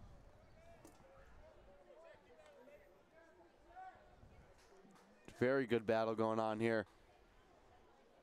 With the leadoff hitter and just more opportunities for the Unicorns, you got to think that they're going to get a solid piece of hitting here and try to extend this lead after losing that first game. Ninth pitch of the at-bat is low below the knees. Breaking pitch from Verbrugge looked good from our vantage point, but on the track, man, it was low. Bases are loaded with nobody out for the Unicorns here in the second inning. A hit batter, a base hit on the infield, and now a 9-pitch walk have loaded them up. Really good take there from the Unicorn leadoff hitter. Takes guts to take that pitch because, you know, full count, no out. You're just trying to find a way to keep the inning going, and didn't miss by much. No. First pitch to Patrick Baggett is low and inside. Torres snags it. Baggett reached on an error back last inning, and he was thrown out at the plate by Ray Hilbrick on a base hit.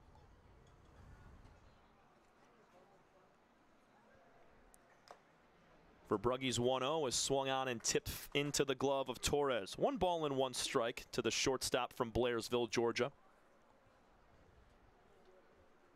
Baggett played his college ball at Florence Darlington, South Carolina, with Andre Demetrol. Inside pitch, 2-1. So Demetrol and Baggett, college teammates for a few years before Andre moved on to NIU this past season.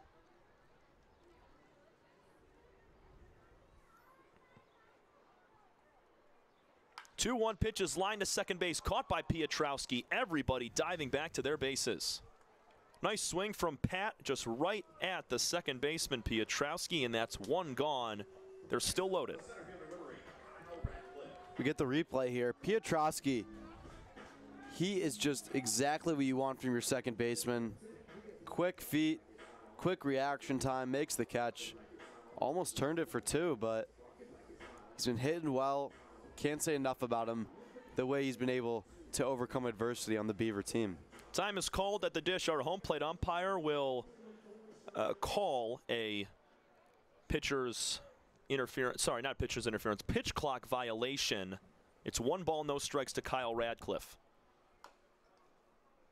Oh, I'm sorry. Other way around. They called it on Kyle Radcliffe, not on Verbrugge. It's 0-2 now after that foul ball. I thought they originally called that on the pitcher, but Radcliffe must have taken too long to get into the box.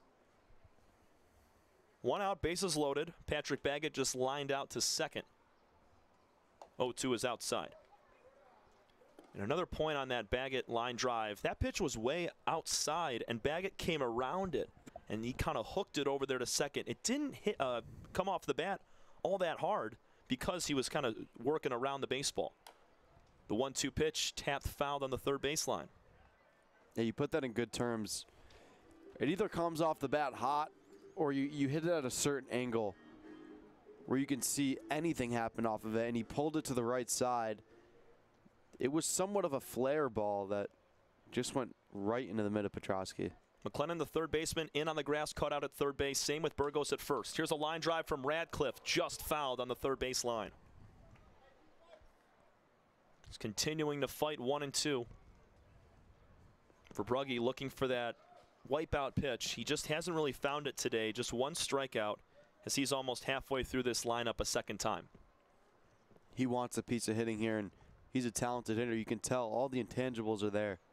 1-2 again to Radcliffe. Wave and a miss at a breaking ball down and away. There's strikeout number 2, and Verbrugge heard us talking about it. 2 gone, and the base is still loaded in a 1-0 ball game. I'd say that was definitely the best pitch we've seen from Verbrugge, and that time just kept going with the pitch in the 80s and then mixed it up, got him on the off-speed 75, and way in front of that one. And once again, the Unicorns have to clutch up with 2 outs. Jared Weber skies a fly ball out to left field, way foul into the bullpen. Unicorns had this situation earlier back in the 3rd inning of game 1. Weber singled back in the 1st, getting his 2nd at-bat in as many innings. Had 2 runners on in the 3rd inning back in game 1. Unable to score with the Unicorns as they went down 1-2-3 after having 2 aboard. Strike called, make it 0-2 to Weber. How about Andrew Verbrugge? Gives up 2 free passes and a base hit and a line out and a strikeout. Weber stays alive. This would be massive for this team to find a way to get out of this inning and strand the bases loaded. If they're able to do it, the Beavers, they have a shot to take both these games this afternoon. 0-2 pitch outside in the other batter's box. 1-2 to Weber. A lot of pop in this right-handed bat for Jared. 2 homers on the year, 11 RBIs. 5 doubles as well. 1-2 pitch. On one hop to third base, gloved by McLennan. His throw to first is a little low and picked by Burgos. The Beavers leave them loaded. Andrew Verbrugge works out of a bases-loaded jam and puts up a big 0. 1-0 Utica. We go to the 3rd inning here from the USPBL Network. The Dave & Buster's method is designed to help you unlearn adulthood and discover the funner you hidden within you. The you that doesn't think about adult things and stuff. Ashley, I don't want to hear anything about your car registration when we're at Dave & Buster's. Okay. The you want to be. Let the Dave & Buster's method illuminate you. Begin the method today with 5 free games. You know you want to. Fifth Third Extra Time helps you do you better. So kick back and relax. You have extra time to avoid overdraft fees. Fifth Third Extra Time. This is banking a Fifth Third better. We're the financial champion of Michiganders. Whether you're a goal getter or dream chaser, an empty nester or up-and-comer, anyone in Michigan can bank with us. Michigan Schools and Government Credit Union.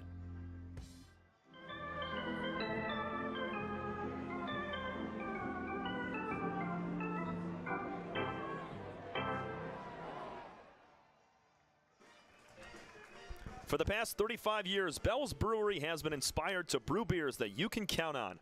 Not just for taste, but for quality. From Two-Hearted Ale to Oberon to new classics like the official Hazy IPA, the Easy Drinkin' Golden Ale, or the No Yeah. Bell's has brewed inspired beers since 1985. Bell's Brewery, Comstock, Michigan. Please drink responsibly. Alongside Carter Lutz, I'm Tom Cavanaugh. We've played 2 innings of baseball here from Game 2 of our doubleheader, and kind of having the makings of what Game 1 was like. A 4-1 finish, and see a lot of scoring until late in the ball game. But another tight contest with a couple of great pitchers on the mound that have left base runners on, considering what Verbrugge did last frame. But, I mean, kind of the same outlook as Game 1. If you can get a lead, you got to hang on to it. And in this kind of game, anything can change. The pitcher's not as talented as we saw in last game, so a lead can be blown really at any moment. Ray Torres will look at strike 1. But you're right. I don't think a 1-0 lead is safe for anybody. You got to have more runs. And I felt that way about the Beavers in Game 1 when they were up 1-0.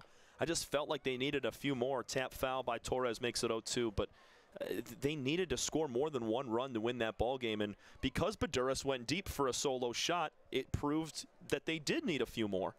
And they got them. No doubt. 1 run, I don't think it's going to cut it in this game, too.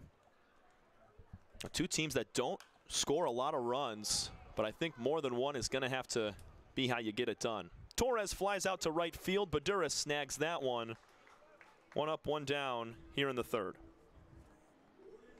Such a big part of that Beavers win was the efficiency from the bottom of the order. And giving Piotrowski, who's their leadoff hitter tonight, opportunities to hit with runners in scoring position. And they just did a much better job than what we've seen earlier this season. And Lokinen on the mound gives him maybe a little bit of extra boost of confidence, but don't count him out here tonight. They should still have that same energy that they had in this first game. The Beavers are looking for someone else not named Greg Lokinen to pick up a victory on the mound. All 3 wins have come at the hands of the lefty Greg Lokinen for the Birmingham Bloomfield Beavers. 0-2 quickly to Peyton Schubert. Last batter in this Beaver lineup before it turns back over to Pietrowski. Spiked in the dirt. Couldn't be gloved by Shin.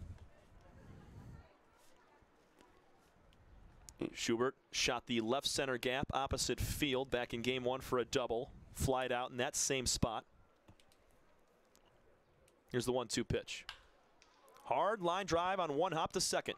Gloved at the chest by Demetral. He'll gun to first, and it's a quick 2 up, 2 down for the Beavers. And Tom, it might be hard to find that little burst of energy. You know, considering we had a much bigger crowd in that first game, people still hanging around. But for the Beavers, they need to rally behind certain plays, certain guys, certain energy in the air. Doesn't have that as much today, but they should try to, you know, carry that momentum that they had from last game, rallying late in the game. Yeah, they have to. It's the last game of the week for these two. We'll see the East Side versus West Side matchup again tomorrow. Alex Johnson, myself, Tom Cavanaugh on the call for that one. Swing and a miss from Pietrowski. It's 1-1. Matt flied out to center field his first time up. Severini dealing. There's an off speed that's tapped off his foot. Rolls fair. You mentioned that matchup tomorrow. How about the Mammoths? They're hot right now. Unbelievable, man. I thought the Hoppers scored a lot of runs. And this Mammoth team, they just continue to find ways to beat the Hoppers. And I know the game from yesterday is not concluded. It's postponed 10-1 Mammoths in the 6th inning, but they just continue to hit homers, drive guys in. Just a complete team of the Westside Woolly Mammoths, because their pitching, too, is very impressive. But don't count out those Hoppers as well. I mean, they've scored more runs in their top 4 hitters than either of these teams have all year long. It's a pulled ground ball foul. 2-2. It stays on Pietrowski. Yeah, the Mammoths trying to get that illustrious title, trying to get their first title in the USPBL. They're hot right now. They got to keep it going all the way to August. They were the 1 seed last year and did not win at all. 2s are wild. The pitch to Pietrowski is off the plate outside. Another long count worked by a Beaver hitter. It's mostly been the Unicorns that have grinded through at-bats today, but Ray Hilbrick did the same thing to Severini back in the first. So did Brandon Perez on his strikeout. Cut and a miss. Pietrowski goes down swinging. Make that 3 strikeouts for Severini, 1 in each of his first 3 innings of work. We go to the bottom of the 3rd inning. Utica Unicorns lead at 1-0 over the Beavers. We build roads, bridges, wind farms, and pipelines, schools to skyscrapers. Our members create monuments. We operate. We're the operators and mechanics behind the advanced heavy machines that move Michigan forward. We maintain boilers and HVAC. Our members run the complex heating and cooling systems that we all depend on. Our training is second to none, and safety is our priority. We are Operating Engineers 324, and we keep Michigan running.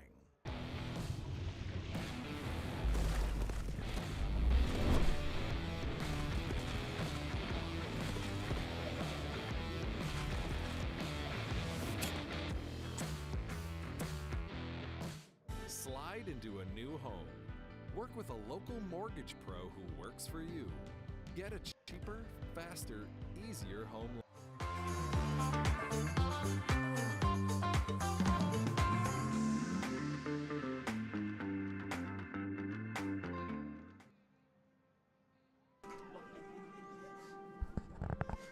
Bottom of the 3rd inning. And a new man on the mound in Julian Pichardo, but direct your attention a little bit to the left here, folks. Tyler's amazing balancing act is balancing a industrial size ladder on his chin. My goodness. Why not? He's made it this far. Yeah, right? He's been balancing everything in the crowd, from props to bags of Cheez-Its to hats to sunglasses, and he goes for the big one. Wow. He's keeping this crowd alive right now. He is. And the rain has almost faded away and completely gone. Pichardo will take the mound and take the baton from Andrew Verbrugge. Verbrugge goes 2 innings, I'm sorry. He gives up 1 run on 3 hits, and he walked 1 and hit 2 batters. Sorry, walked 2 and hit 2 batters. Yeah, Pichardo, on his season so far, he's seen his struggles, no doubt about that. He's really been that second starting pitcher for this team, maybe moving into that relief role. But this will be his 9th appearance on the season, which is the most for any Beaver player. And in a little over 18 innings pitched, he's given up 12 earned runs. He's had some good starts, but he's also had some bad starts. So you're going to kind of get one of the or the other. That's what we've seen so far this season. He's kept those walks down, the strikeouts a little higher, but he has given up 28 hits. That's the big number. And the 5th relief appearance now for Pichardo. You mentioned it, Carter. He is a starter. He's the 2nd starter behind Lokinen, but he has kind of had to accompany that role of being a reliever at times, because when Lokinen goes a full 6 innings in Game 1 and you turn it over to Game 2, that second game more than likely is going to be a bullpen game between Verbrugge, Pichardo. You got guys like Pennington, Brennan Cox, Jonathan LaGuire-Cruz, and that's kind of how the Beavers are going to have to go about these next several innings. Austin Ochoa was hit by a pitch his first time. Lines a base hit into left field on a 1-1. Good piece of hitting there from Ochoa. And you mentioned the hits being a problem for Pichardo, giving up 28, now 29 on the season. And I mentioned those 12 earned runs and close to 19 innings pitched. He's really given up 17 runs, not earned, but runs. So he finds himself in certain situations where it can be tough for the defense to keep that intensity. And with long at-bats, he's got to find a way to work a little bit quicker today, but still only a 1-0 lead for Utica. It's the batting average against that really pops out to me as the first pitch to Demetrol is back to the screen. Andre attempted to bunt, had to pull back as it was high and tight. 1-0 as the runner Ochoa moves down to second in scoring position, and Torres is going to go have a meeting with Pichardo. Demetrol had that ground ball up the middle that snuck past the pitcher Verbrugge. It was an infield hit that led to our only run of the ball game. That's where we stand right now in the bottom of the 3rd. Yeah, you mentioned the righty on the mound right now, Pichardo. His batting average against 337. That's, you can't have that, you know, really putting your team at a disadvantage, no doubt. And that's good for 2nd worst on the team. Only higher is Brennan Cox at 366. We're going to keep the meeting out here on the mound as I think our home plate umpire had to take a moment. And even with Cox, Pichardo's had much more opportunity. Demetrol took the first pitch way high and inside. He attempted to bunt. Unlikely he does it here, but you never know. Could drop one down the 3rd base line and make McLennan come in to field it. Pichardo checks the runner once, twice, now goes home. Demetrol's going to bunt on the 3rd base line, right at McLennan, who comes into field. Barehand throw to first is in time. What a play from Max McLennan at 3rd base. Wow, they get Demetrol, but the runner Ochoa moves up to 3rd. Let's watch it again. Check out this replay. Doesn't get much better than this with the barehanded snag. A smart bunt attempt. I love the bunt attempt, and the throw was perfect. He threw it a little bit higher than he normally does, and that was the right move because he had a long ways to go. But McLennan, he can really play 3rd base, especially in those situational opportunities. That was a great play. Beavers have the infield all the way in on the grass cutout on the infield grass for Sam Baduras. Sam struck out on 3 pitches his last time up. He was 2 for 2 in Game 1 with a triple and a homer. First pitch he sees is a foul ball back to the screen. We got to give Demetrol a little credit too, dropping that bunt. Because that bunt was hard down the 3rd base line is why McLennan went after it. If it was a soft bunt, then Pichardo would have hopped off the mound and fielded it himself. I still loved the bunt attempt. Yeah, me too. 0-1, high and inside.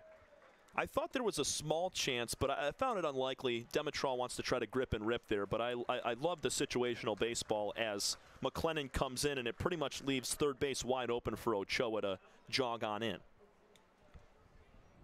1-1 pitch to Baduras on the way, in the dirt. It's such an underutilized part of baseball nowadays. You see a lot of guys hitting for home runs, you know, striking out or either going for a home run. But the bunt, it can be extremely effective, especially in a scenario like that. No outs, runner on second base. You can find a way to get the runners in the corners with no outs. Make it 3-1 now. And Demetral nearly had first base. If McLennan didn't make that heck of a throw across his body, across the field, it'd be first and third, potentially second and third. Hitters count for Sam Baduras with the infield in and 1 out. Ball 4, just off the plate outside. What a take from Baduras. Runners on the corners with 1 gone. Didn't miss by much. And honestly, I think this isn't the worst thing for the Beavers here. You put a runner on first base, maybe Gurgley rolls something over, and your talented middle infield can twist something, or even a ground ball the opposite way towards McLennan. You got that force out at second base to try to end the inning with a double play. Gurgley fouls the first pitch out of play. He was hit in the calf with a fastball by Verbrugge back in the second. Yeah, I would be throwing Gurgley strikes here, especially a guy that has 12 walks on the season. You mentioned getting hit by a pitch. Give him something to hit. He's a .077 hitter. 1-1 is the count now to Gurgley.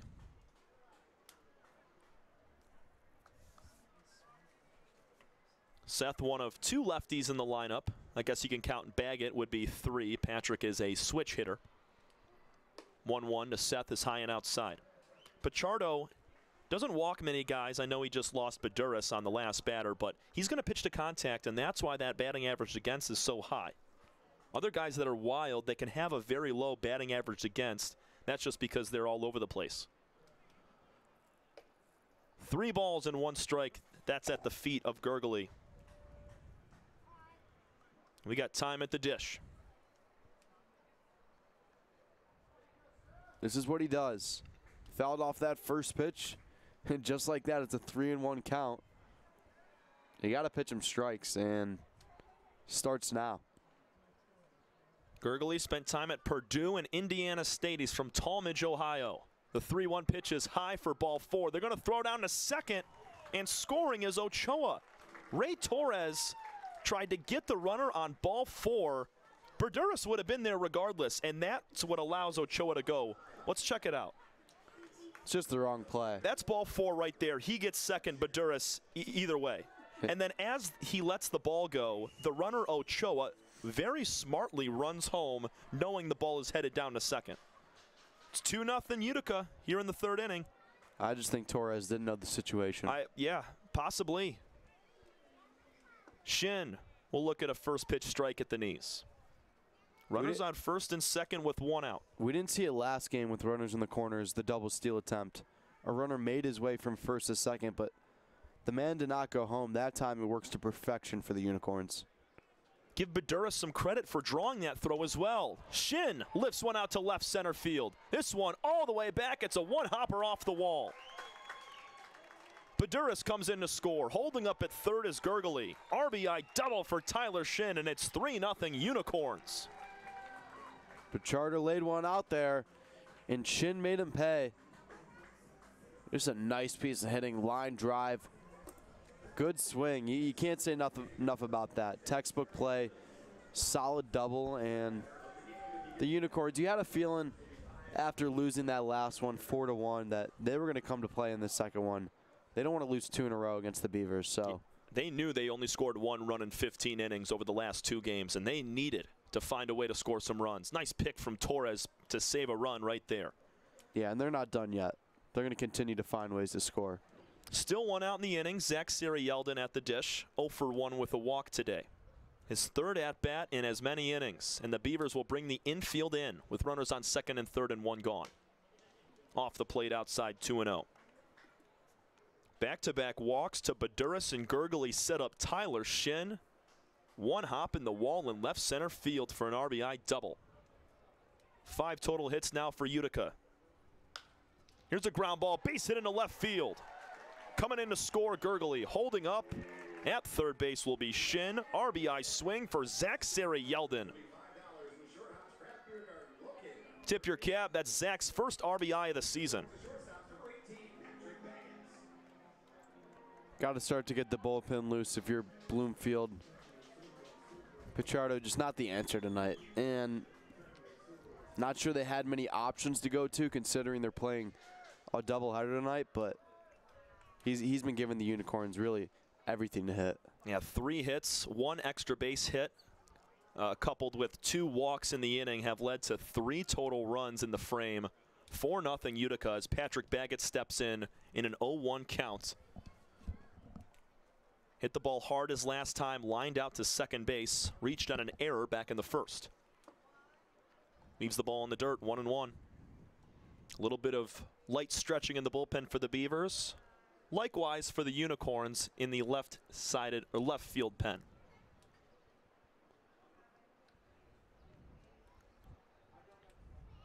Pichardo checks both runners. The 1-1 pitch is outside for a strike.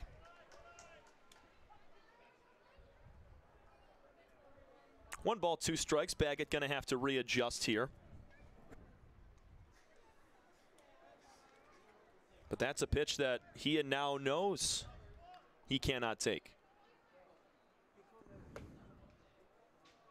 Laying off that time. Baggett makes it 2-2. That pitch a little high and tight. Yeah. A little discombobulated on the dish right now, but it's Jonathan LaGuire Cruz getting warm in the bullpen for the Beavers. I'd go outside again if I'm Pichardo. That's the call he's getting. Yep. 2-2, Baggett fouls it away. And that's pretty common for most umpires, Carter, is the fact that they will call the ball that might be a little bit outside off the plate away from a hitter. But if it's inside, more times than not, it's going to be called for a ball. I think it's just because on what side the hitter is on and if it's an outside versus inside pitch. 2-2, Baggett, line drive base hit into right field. Shin scores. Staying at second is Siri Yeldon, and now the Utica Unicorns have opened up a can here in the 3rd inning. Bats to balls, it's the name of the game, and they're just getting a lot of line drive hitting here in this second game of a Saturday doubleheader. A few fly balls that went over the heads of the outfielders, but really just, as I mentioned, getting through the middle of the defense. Baggett's got to feel good about that as well, considering he hit the ball nearly in the same spot last inning and he was out on a line drive. This time he finds some green for an RBI. Well done from Patrick to stay consistent with the same swing and trust that he's going to find a hole. There's a meeting on the mound right now. Pichardo, Torres, and the pitching coach for the Beavs. Kyle Radcliffe will be the 8th hitter of the inning when he steps in with 1 out and runners on first and second. Tough second game for the Beavers. After coming out in that first one, really showed a lot of life. Seemed like somewhat of a different team than what we've seen this year from the 3-12 squad, but unfortunately not great pitching. So we got a fly in the studio. We're trying to get that one. I got him. It took me a few tries. I was 1 for 4 there. Here we go. Good for 250.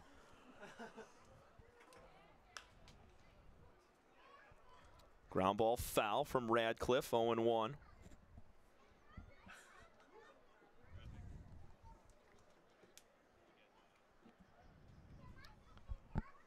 Three straight hits for the Unicorns.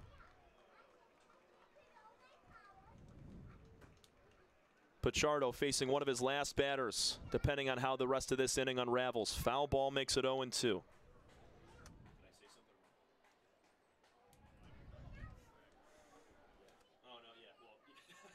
tried to get him a few times. I didn't have any success until he...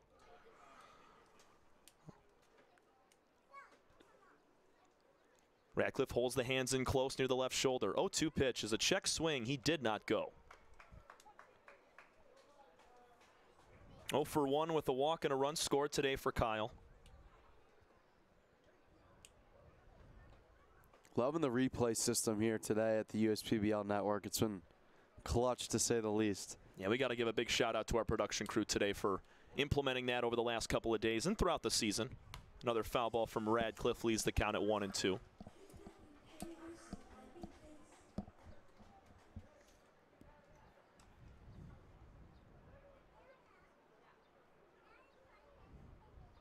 First and second, still one out. 4 runs have scored this inning for the Unicorns. Radcliffe swings and flies one out to shallow center field.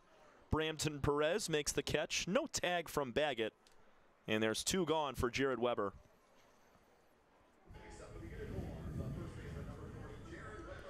Want to give a big shout out, as you mentioned, replay, Carter. Christian Jackson, who has been our director for a lot of this year. He's on the replay today, so big shouts to him for getting us those every single time there's action on the field.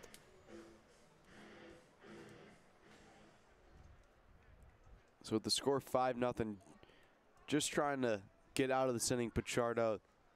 Is he going for the strike zone or maybe working those outside edges? But either way. Jared Weber takes ball 1 outside. This is a guy you cannot leave a 4-seam fastball over the plate for.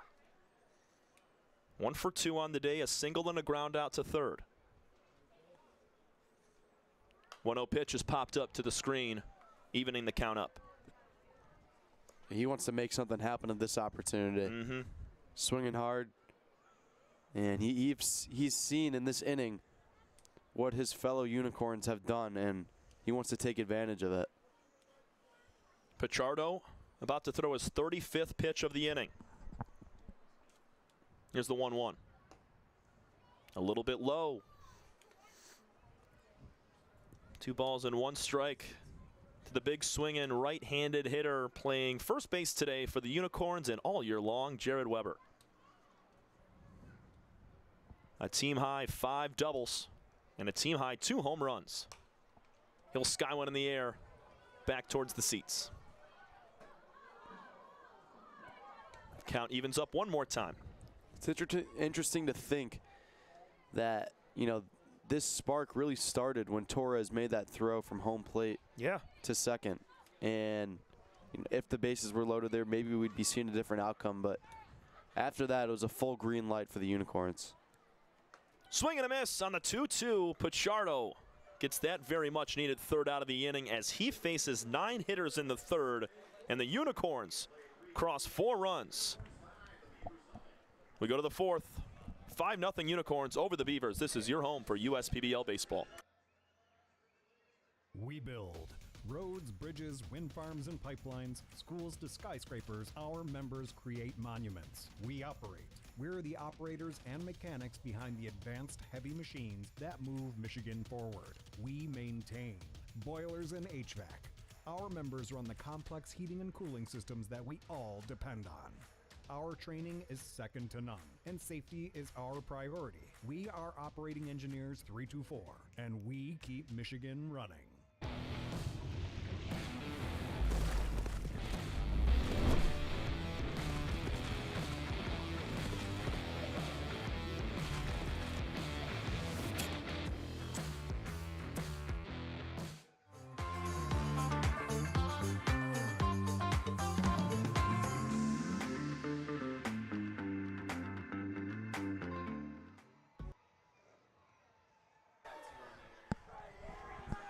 Andrew Severini will work into his 4th inning with a 5-0 lead. The Utica Unicorns scrap together 4 runs on 4 hits in that bottom of the 3rd inning, and they're going to continue to try to cruise here as Severini faces the 2, 3, 4 hitters.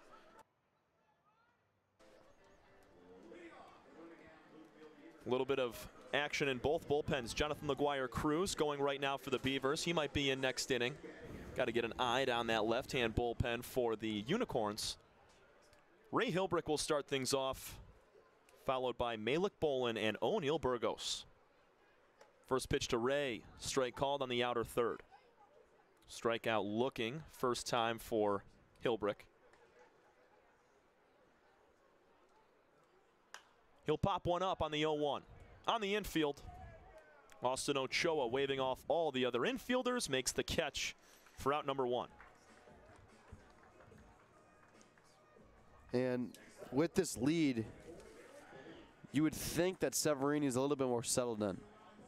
And because of that, he might be able to attack more. A few wild pitches we saw before. And now, with a very comfortable league, he can kind of pick his poison. He's only allowed 1 base runner all game. Ball outside. That was O'Neal Burgos being hit by a pitch to open up the second inning. And since then, it's been 7 straight retired for Severini. Bolin lines one to second base softly. Coming in a few steps is Demetrol, and he makes the catch for out number 2.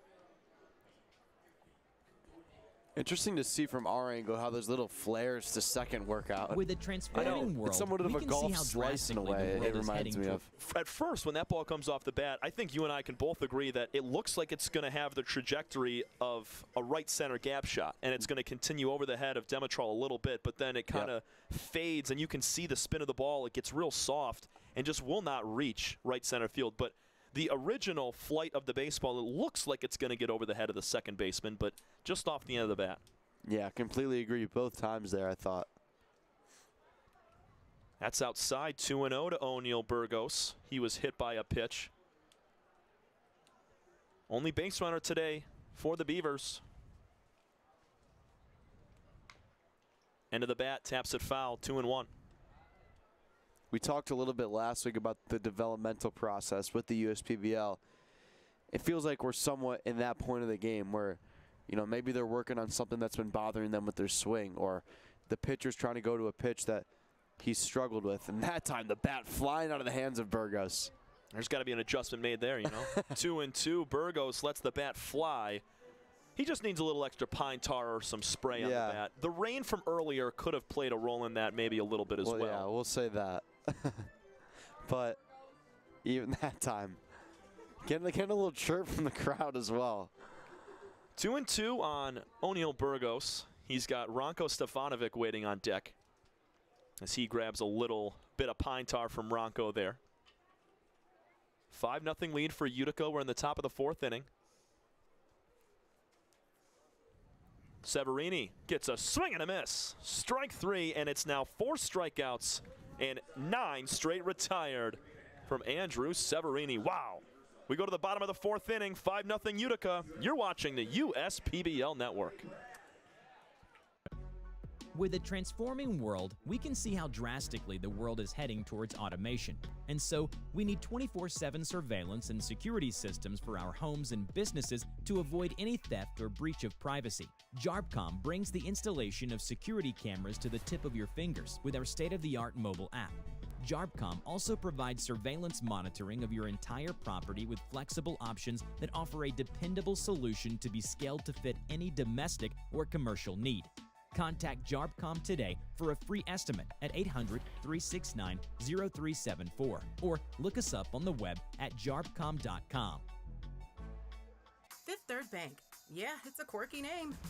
But here's the thing. 5/3 equals 166.7%. So we put 166.7% into everything we do. Like automatically getting you your paycheck up to 2 days early. Giving you well-deserved extra time to avoid overdraft fees. And helping you borrow from your future self. This is banking a Fifth Third better. Check your checking. If your account doesn't get you pumped, amped, or geeked, make the switch to Genius Checking from Genesis Credit Union. It's just genius. The rain has faded, and we're set for a great couple last innings of baseball from our doubleheader between the Beavers and Unicorns. Temperature has dropped just a tad. It was about 90 degrees at the start of our day, and the wind has dropped considerably as well. But that humidity continuing to climb above 50%. It feels like that sticky Georgia, Florida weather that we got. I'm not complaining one bit. I love the weather down there in the summertime, but feels good out here today, and I'm glad a lot of these fans have stuck around, not just for baseball, but that balancing act we saw all day long. Very impressive the balancing act was. Brought an extra element to the game that I loved and made things fun. He was putting on a show, preaching to the choir in the middle of the 6th inning last game. But now we got a pitching change with Lagar Cruz. And for him, the story has been the walks. We mentioned it in the break. He has 9 strikeouts to 14 walks in his 8 innings pitched. Let's see if he can change that up a little bit. maybe work on finding the strike zone a little bit better. He's allowed 15 hits or 15 runs this year on just 10 hits. So just by looking at those numbers, you know that a few of those runs have come in to score. A handful of those runs have come in to score via the walk. Austin Ochoa, he led off the third. He will now lead off the fourth. 4 runs in the third for the Unicorns. Great to see them get back in the scoring column as they scored just 1 run over the course of the last 2 games. Ochoa with a sharp single to left field his last time. 1 for 1 with a hit by pitch as he calls time at the plate.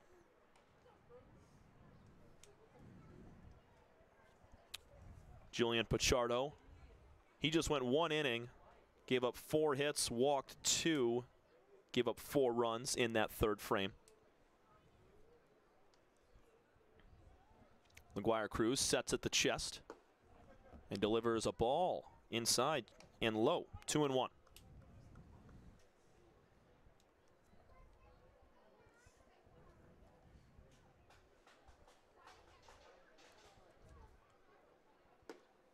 Make it now 3 balls and 1 strike. Cruz misses low and inside.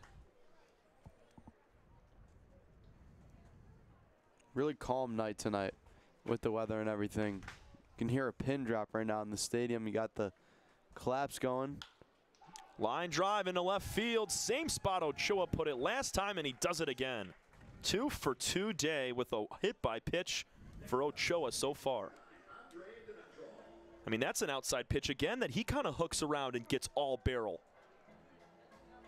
A little bit low, went and got it. That's been a spot where the Unicorns have attacked today, right in between third and short, and you see that a ton with the right-handed hitting. Andre Demetrol bunted down the third base line, was nearly safe at first base. That was his last time. He had an RBI single his first time up. 2 very quality at-bats for Andre so far in Game 2. He takes strike 1 at the knees. Splitter grip for LaGuire Cruz out of the hand. Let's see if that's the pitch. Down in the dirt at 91 miles an hour.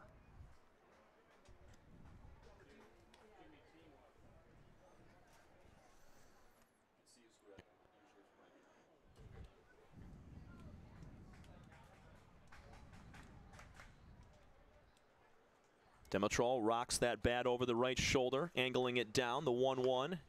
Chopper up the middle, Schubert gonna field, touch on to second, throw to first, double play. Nice play from Schubert, and Demetrol just put it in the wrong spot with both middle infielders shaded up the middle. Yeah, Schubert's made a lot of great judgment plays throughout the day, and that time he read it perfectly. And watch the replay here. Shot out of a cannon out of the bat, but he gets right into it in the righty. Falls right into his left hand. 2 quick outs. That'll help the Beavers' case, but need to get out of these innings if they want a chance to climb back. Sam Baduras is 0 for 1 with a walk in the run and a run scored. He takes strike 1. And how about Jonathan LaGuire Cruz there on the mound, jumping up to try to get that ball. I bet after he turned around, he was happy to see Schubert right up the middle fielding that baseball. No doubt. Swing and a miss, 0-2 now to Baduras. Now maybe even some more confidence we see these first 2 pitches. Oh, yeah. Few fans hoping that the Tyler's balancing act is still around. I'm not sure if he's still around the concourse or right in front here. 0-2 pitch. Swing and a miss. Upper inner fastball sends Baduras down on 3 pitches and a strikeout for Jonathan LaGuire Cruz in one of his better innings that we've seen of late. We've played 4 innings of baseball. Unicorns lead it over the Beavers 5-0 from Game 2 of our doubleheader on the USPBL network. We're for people, the pioneers, the underdogs, the players, and the slow and steadies. We're for people, for who they are and who they could become. Yes, we're a bank, and some say our business is all about money, but that's an old idea. Because look past the money, and you'll see real human lives. We see it, because we're for people. Huntington, welcome. Time doesn't heal all wounds. Hard work, perseverance. And we do. We're fighting cancer with proton therapy. and music therapy. We're turning back the clock on Parkinson's and outsmarting blood clots in seconds. Instead of days. Because this is her time. His time, your time. And it's time to show we can Corewell Health. Everyone has something that motivates them to do better. And for me, that's my daughter Shelby. I named Shelby Construction Services after her as a reminder to always run the company in a way that would make her proud. Our goal isn't just to get the job done, but to get it done right. And that means making sure every customer has a 5-star experience. I think how a company treats you is just as important as the finished product. My daughter wouldn't have it any other way. Call 833-6-SHELBY. That's 833-6-SHELBY. 4-1. Lights are on as the sun begins to set here in downtown Utica. A beautiful night for baseball and a beautiful night to play too as we delve into the later innings of our second game. Alongside Carter Lutz, I'm Tom Cavanaugh from the USPBL Network, and we have entered the 5th with Vicente Mendoza on the mound for the Unicorns. He's had that consistency and making his 7th appearance on the season tonight. In 9 innings pitched, he's given up 6 hits for 6 runs and 6 strikeouts, but 8 walks. That's been somewhat of a problem for him. See if he can buckle down tonight, find the strike zone. And with a very comfortable lead, he can kind of just pitch his stuff. Yep. And he's taken over for the best start that Andrew Severini has had all year long. 4 innings, no hits, no runs, no walks. He did hit 1 batter, and he struck out 4. What a job from the Madonna, alumni, Andrew Severini, and the work that he did over the first 4 frames. First pitch at 92 miles an hour out of the hand of Vicente Mendoza is a called strike on the outside corner to Ranko Stefanovic. Looked like it had some flames coming out of his hand. Yeah, I felt the breeze from up here. Mendoza, fastball, curveball, slider, and maybe a knuckleball. 0-2 quickly to Ranko. Same pitch. Confident. Kicks the leg. High to low pitching for him there, and just really nicely done. Fly out to center field last time for Ranko Stefanovic. He hit it hard, though. Has done that a few times today. And the 0-2 is a strike called at the knees, just at the bottom of the zone. Stefanovic doesn't like the call. Regardless, it's out number 1, and Mendoza picks up his 7th strikeout of the year. I don't know what's not to like. That's right in the sweet spot. And just 3 really good pitches. Boom, boom, boom. You're down. And Tyler Shin, the catcher, bringing that up and really framing that as a strike at the bottom of the zone. Well done from the Unicorn catcher. Here's Brandon Perez. He'll take a first pitch fastball way outside. That was where Shin was set up at on the outside corner and high. Strikeout swinging today for Bramden in game 2. Had an RBI back in game 1, in part to the 4-1 victory. He scoops and misses there. 1 ball, 1 strike.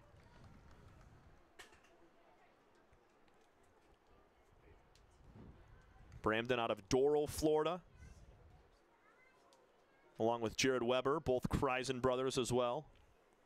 So many different guys from the Sunshine State down on the southeast side. 2 balls and 1 strike now.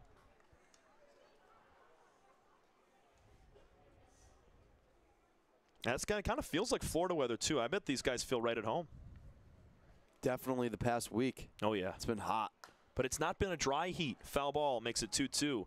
It's been a really muggy heat. You know, humidity is anywhere from 45 to 65%. And even last night, I got done with the ball game, and I came home, and I hopped out of my car, and I was like, geez, it says 78, 80 degrees, but it feels quite stickier than that.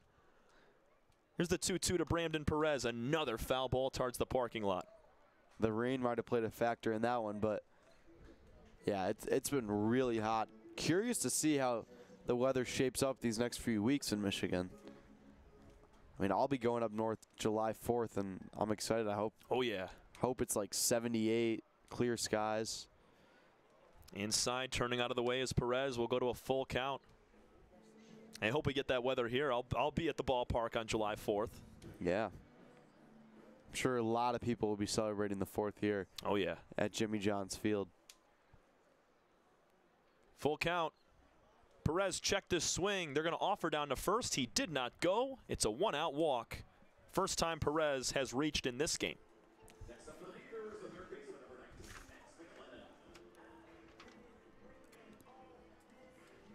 That's a good at-bat from Perez because Mendoza did not give that up easily.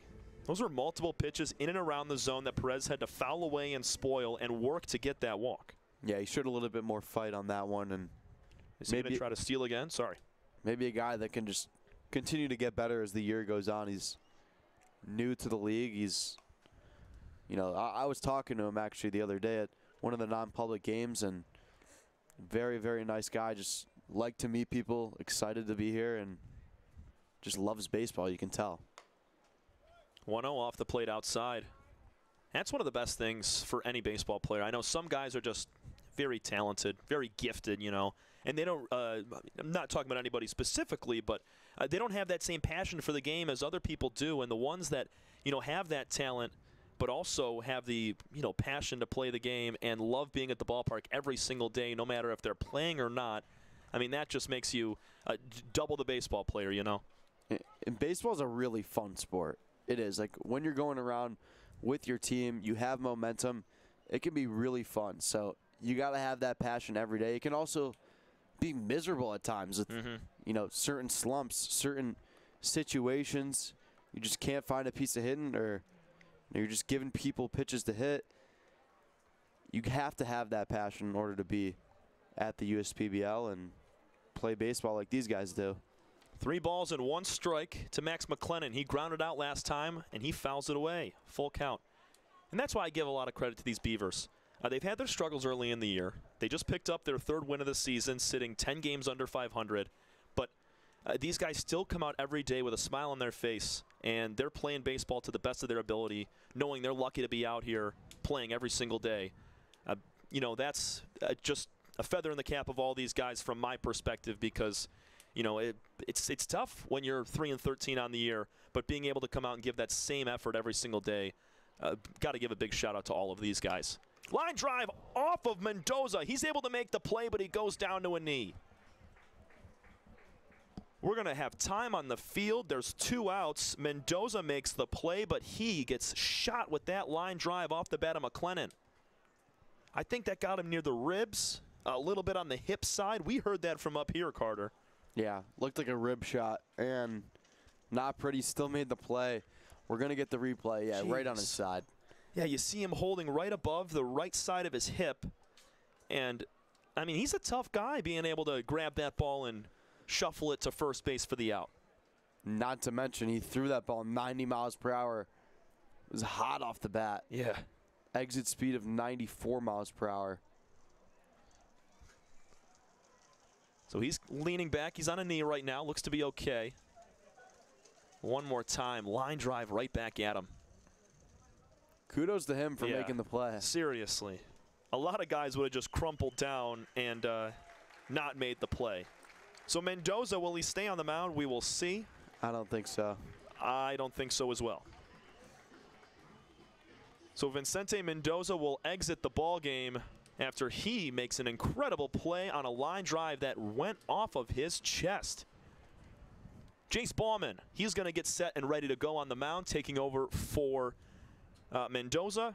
And it's still 5-0 Unicorns with the Beavers knocking on the door with a runner at second base.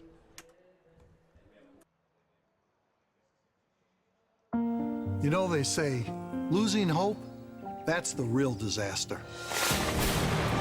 Last year, Tropical Storm Fred sent a devastating wall of water and debris down this river. And when the waters receded, Belfour was here.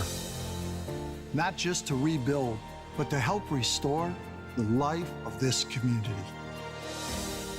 Belfour, restoring more than property.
Few fans weathered the storm of the rain. It was light rain, but they're still out here supporting the Beavers and the Unicorns. We're in the 5th inning, and Vicente Mendoza had to exit the ballgame after taking a line drive off of the hip near the rib area.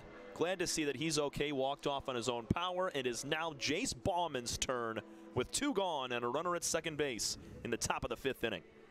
Yeah, Bauman on the season. This will be his 13th appearance, and he's been super solid. 15 strikeouts to just 6 walks. Gotta have hats off. We're going to take another look at that injury, but hats off to Mendoza for making the play. You see it right here. Really tough. He had to exit the game, unfortunately. But Bauman will now come in, and ERA sitting at a 2.25. He's just been super solid. He has been great. A 226 batting average against for him. Not a lot of extra base power, just 2 doubles and a triple. Carter mentioned it, 15 strikeouts compared to 6 walks. Big stuff. Soared on the first pitch to Ray Torres, 0-1. He's a guy you might want to save for games, important games. You could say they're up 5-0 right now. They don't need him, but they're not going to be playing for another few days, so might as well go out there, finish up this game. He threw on Thursday, put together 1 scoreless frame. Swing and a miss makes it 0-2. Torres with a fly out to right field back in the 3rd inning. This is his 2nd time at the dish in this game. He's 0 for 2 with a walk entirely today, spanning between both contests. Strike 3 called on the inside corner. Jace Bauman makes quick work of Torres and strands a runner at second base. Vicente Mendoza starts the inning. Bauman closes it out. 5-0 Unicorns. We have Take Me Out to the Ball Game, presented by Genesis Credit Union, coming up at the break. This is the USPBL Network.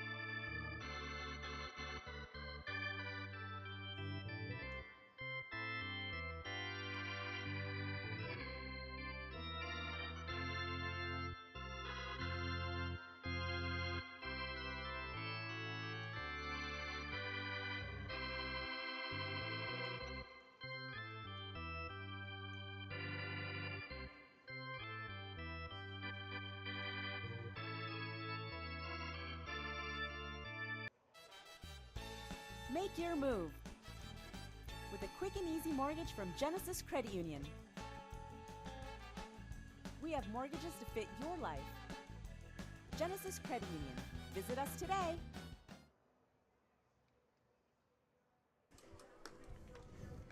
Bottom of the 5th inning.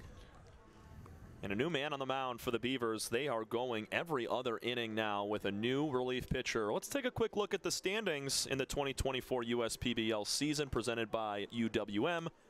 East Side leads it at 10-5. Right behind them are the West Side Woolly Mammoths at 8-5.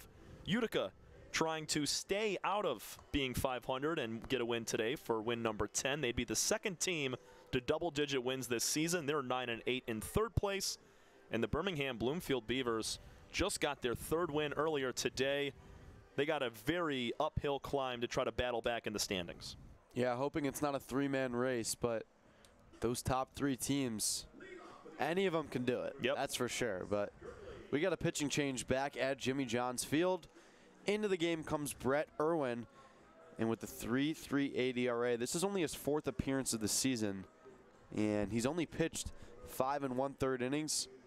It's been very effective. 8 strikeouts, only 1 walk, and has only given up 2 earned runs. So looking to give the Beavers a chance to come back in the 6th.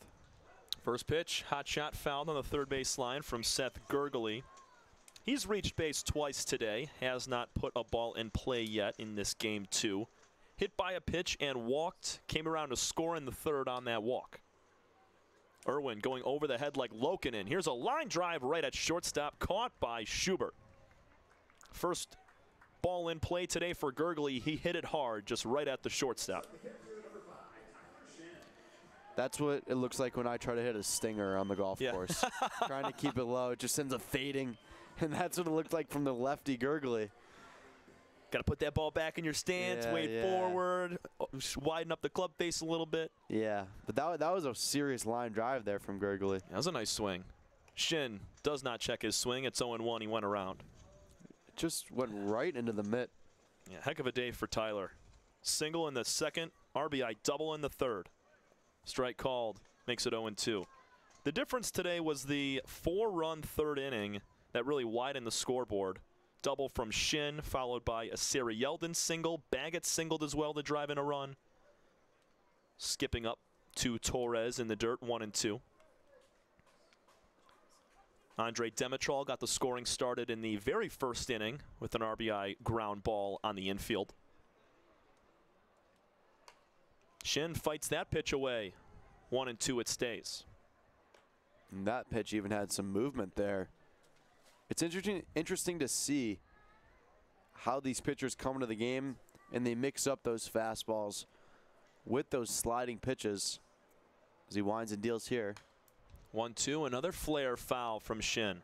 Yeah, Irwin's going to mix in a couple different off-speed pitches. The slider comes a lot, but not a lot of changeup action. So he's mixing between a four-seam, and you saw the movement on that fastball. The two-seam fastball is what's cutting across the plate towards the hands of Tyler Shin. Such a different pitch. Can be really tough for these hitters. Irwin ready. Here's a sky-high fly ball left field. Coming in a few steps, Malik Bolin handles with ease. 2 up, 2 down in the bottom of the fifth.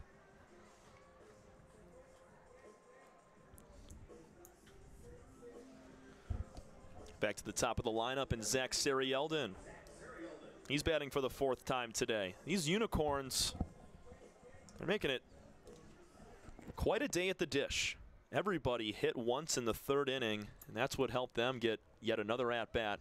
Spiked fastball in the dirt from Irwin makes it 1-0. 1 for 2 day for Zach. RBI single back in the 3rd. He walked in the 2nd and flied out in his first appearance in the 1st. 2-0.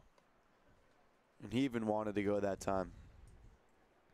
Yep, 5-0. They're looking to put a few more on for insurance. 3 balls, no strikes from Brett Irwin. Once in a very blue moon, you'll see Irwin walk a guy on 4 pitches, but it rarely happens. That one misses off the plate. 4 in a row, has a 2-out base runner aboard for the Unicorns here in the 5th. And Brett's always really competitive, as we've seen his walk to strikeout ratio. That was just his 2nd walk so far this season, and he's gone through 6 innings of work. Here comes what I like to believe the player of the game for the Unicorns tonight, Patrick Baggett. Baggett's going to hit, and our new base runner at first is Joe Smith. Smith played left field in game 1. He was 0 for 2 at the plate. He's going to get a chance to run here late in game 2. Baggett hit it on the screws the last 2 times. He was rewarded his last time up with an RBI single. 1 for 3 on the day.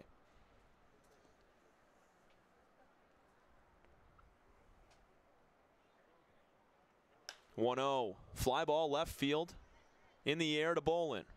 Ranging to his right, puts that in his back pocket for out number 3. 2-out walk to Sarah-Yeldon is all the Unicorns will get. We go to the 6th inning. Utica's trying to close it out here.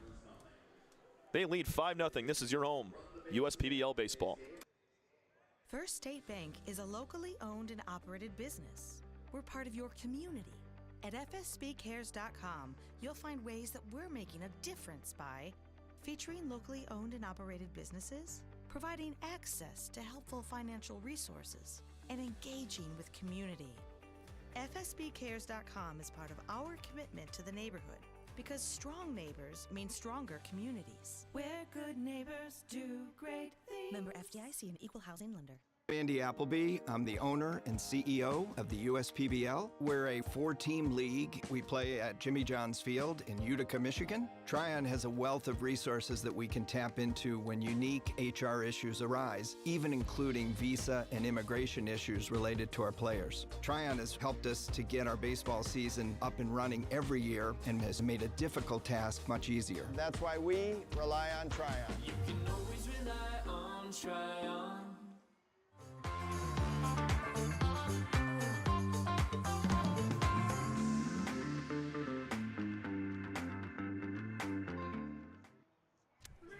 Final full inning of play here from downtown Utica in Game 2 of our doubleheader. Glad to have you along on a beautiful Saturday afternoon and night.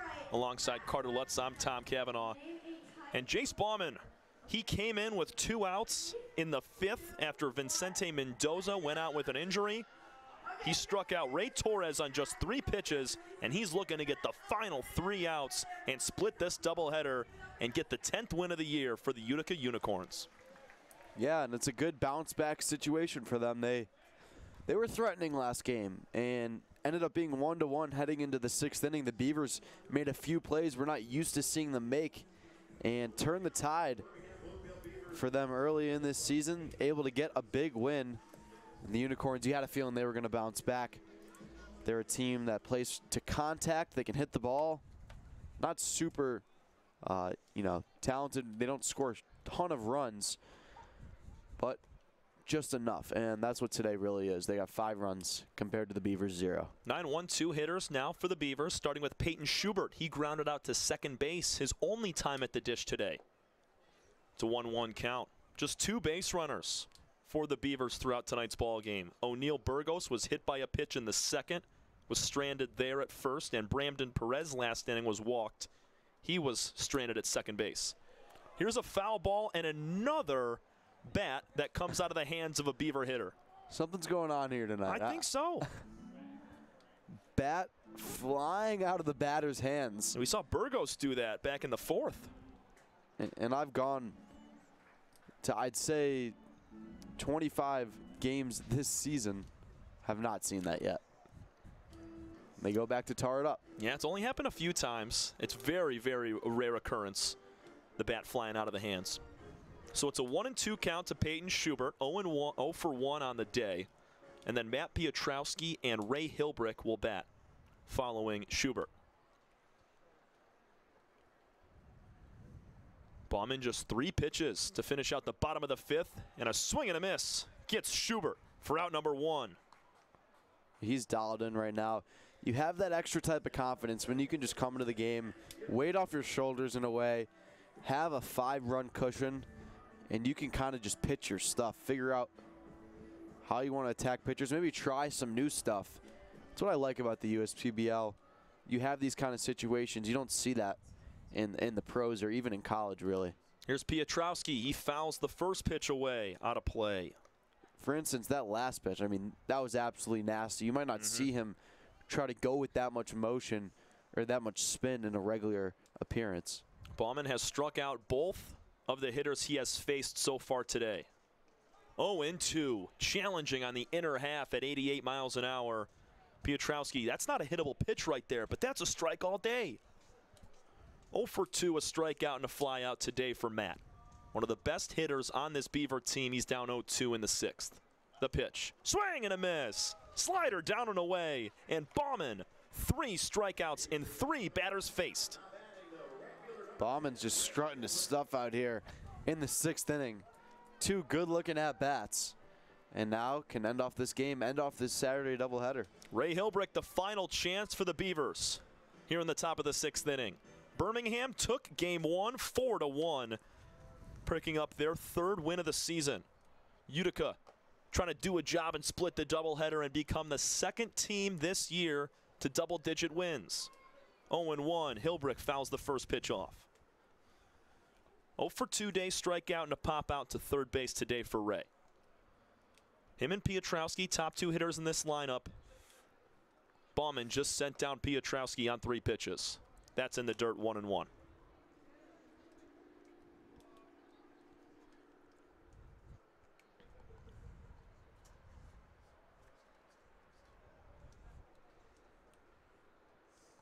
Jace sets at the belt, 1-1 pitch, swing and a miss. Tap foul into the glove, rather. Regardless, it's 1-2. Beavers down to their final strike. They trail 5-0 in the top of the 6th inning. Bauman trying to complete the victory. Over the head, sets at the belt with a deep breath. 1-2 pitch, swing and a miss. Utica Unicorns win and complete a combined no-hitter. Severini, Mendoza, and Bauman get it done. How about these Unicorns picking up win number 10 on the year and getting it done in shutout fashion? Phenomenal ending there. Bauman just getting the job done, coming the Dave in, and Buster's method is designed to help shoving you his best unlearn stuff, adulthood. and able to close out the no-hitter for the Unicorns.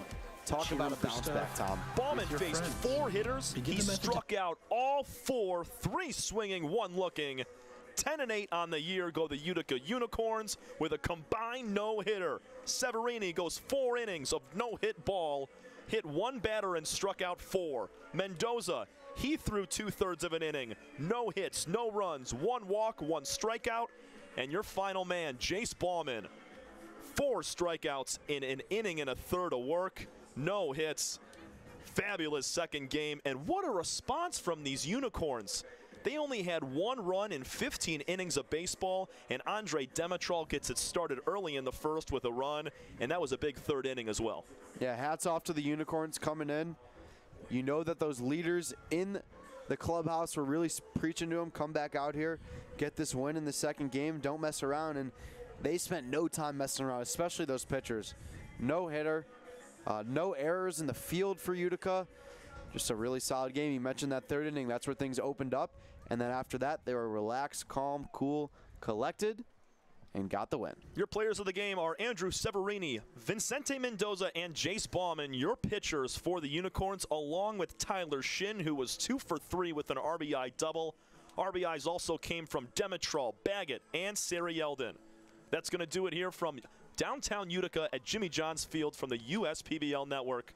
Want to thank everybody today involved. Big shout out to our data analytics intern, Devin Wiles, to my left. Our director, Christian Jackson. On the cameras, Matthew Corey, David Forrest, Jacob Maurer, our producer, Vance Harvey as well. From Carter Lutz, I'm Tom Cavanaugh. Another great Saturday afternoon for 2. Your final scores: the Beavers take Game 1 4-1 in a big win, moving to 3-13. And the Utica Unicorns, a combined no-hitter in Game 2. They win it 5-0 and move to 10-8 on the season and send the Beavers to 3-14. Once again, thank you so much for making us a part of your Saturday night, everybody. We will be back tomorrow at 12:50 for Sunday action between the East Side and West Side battle on the USPBL Network. Thanks so much, everybody. Have a great rest of your night. We'll see you tomorrow. If I hit a home run, then you know what's going out of the park. Yeah, bases loaded, we ain't letting up. Scoring back to back, you can count it up. United we stand together, divided we fall. Ain't no turning back, we done came too far to turn around and have a seat now. We don't compare, cause we unicorn. Unicorn, illuminate the dark with my uniform. Every time you see me stand up and salute me, it ain't no competition, not even from you. If I hit a home run, then you know what's going out of the park. Yeah, bases loaded, we ain't letting up. Scoring back to back, you can count it up. United we stand together, divided we fall. Ain't no turning back, we done came too far to turn around and have a seat now. We don't compare, cause we're unicorns. Unicorn, illuminate the dark with my uniform. Every time you see me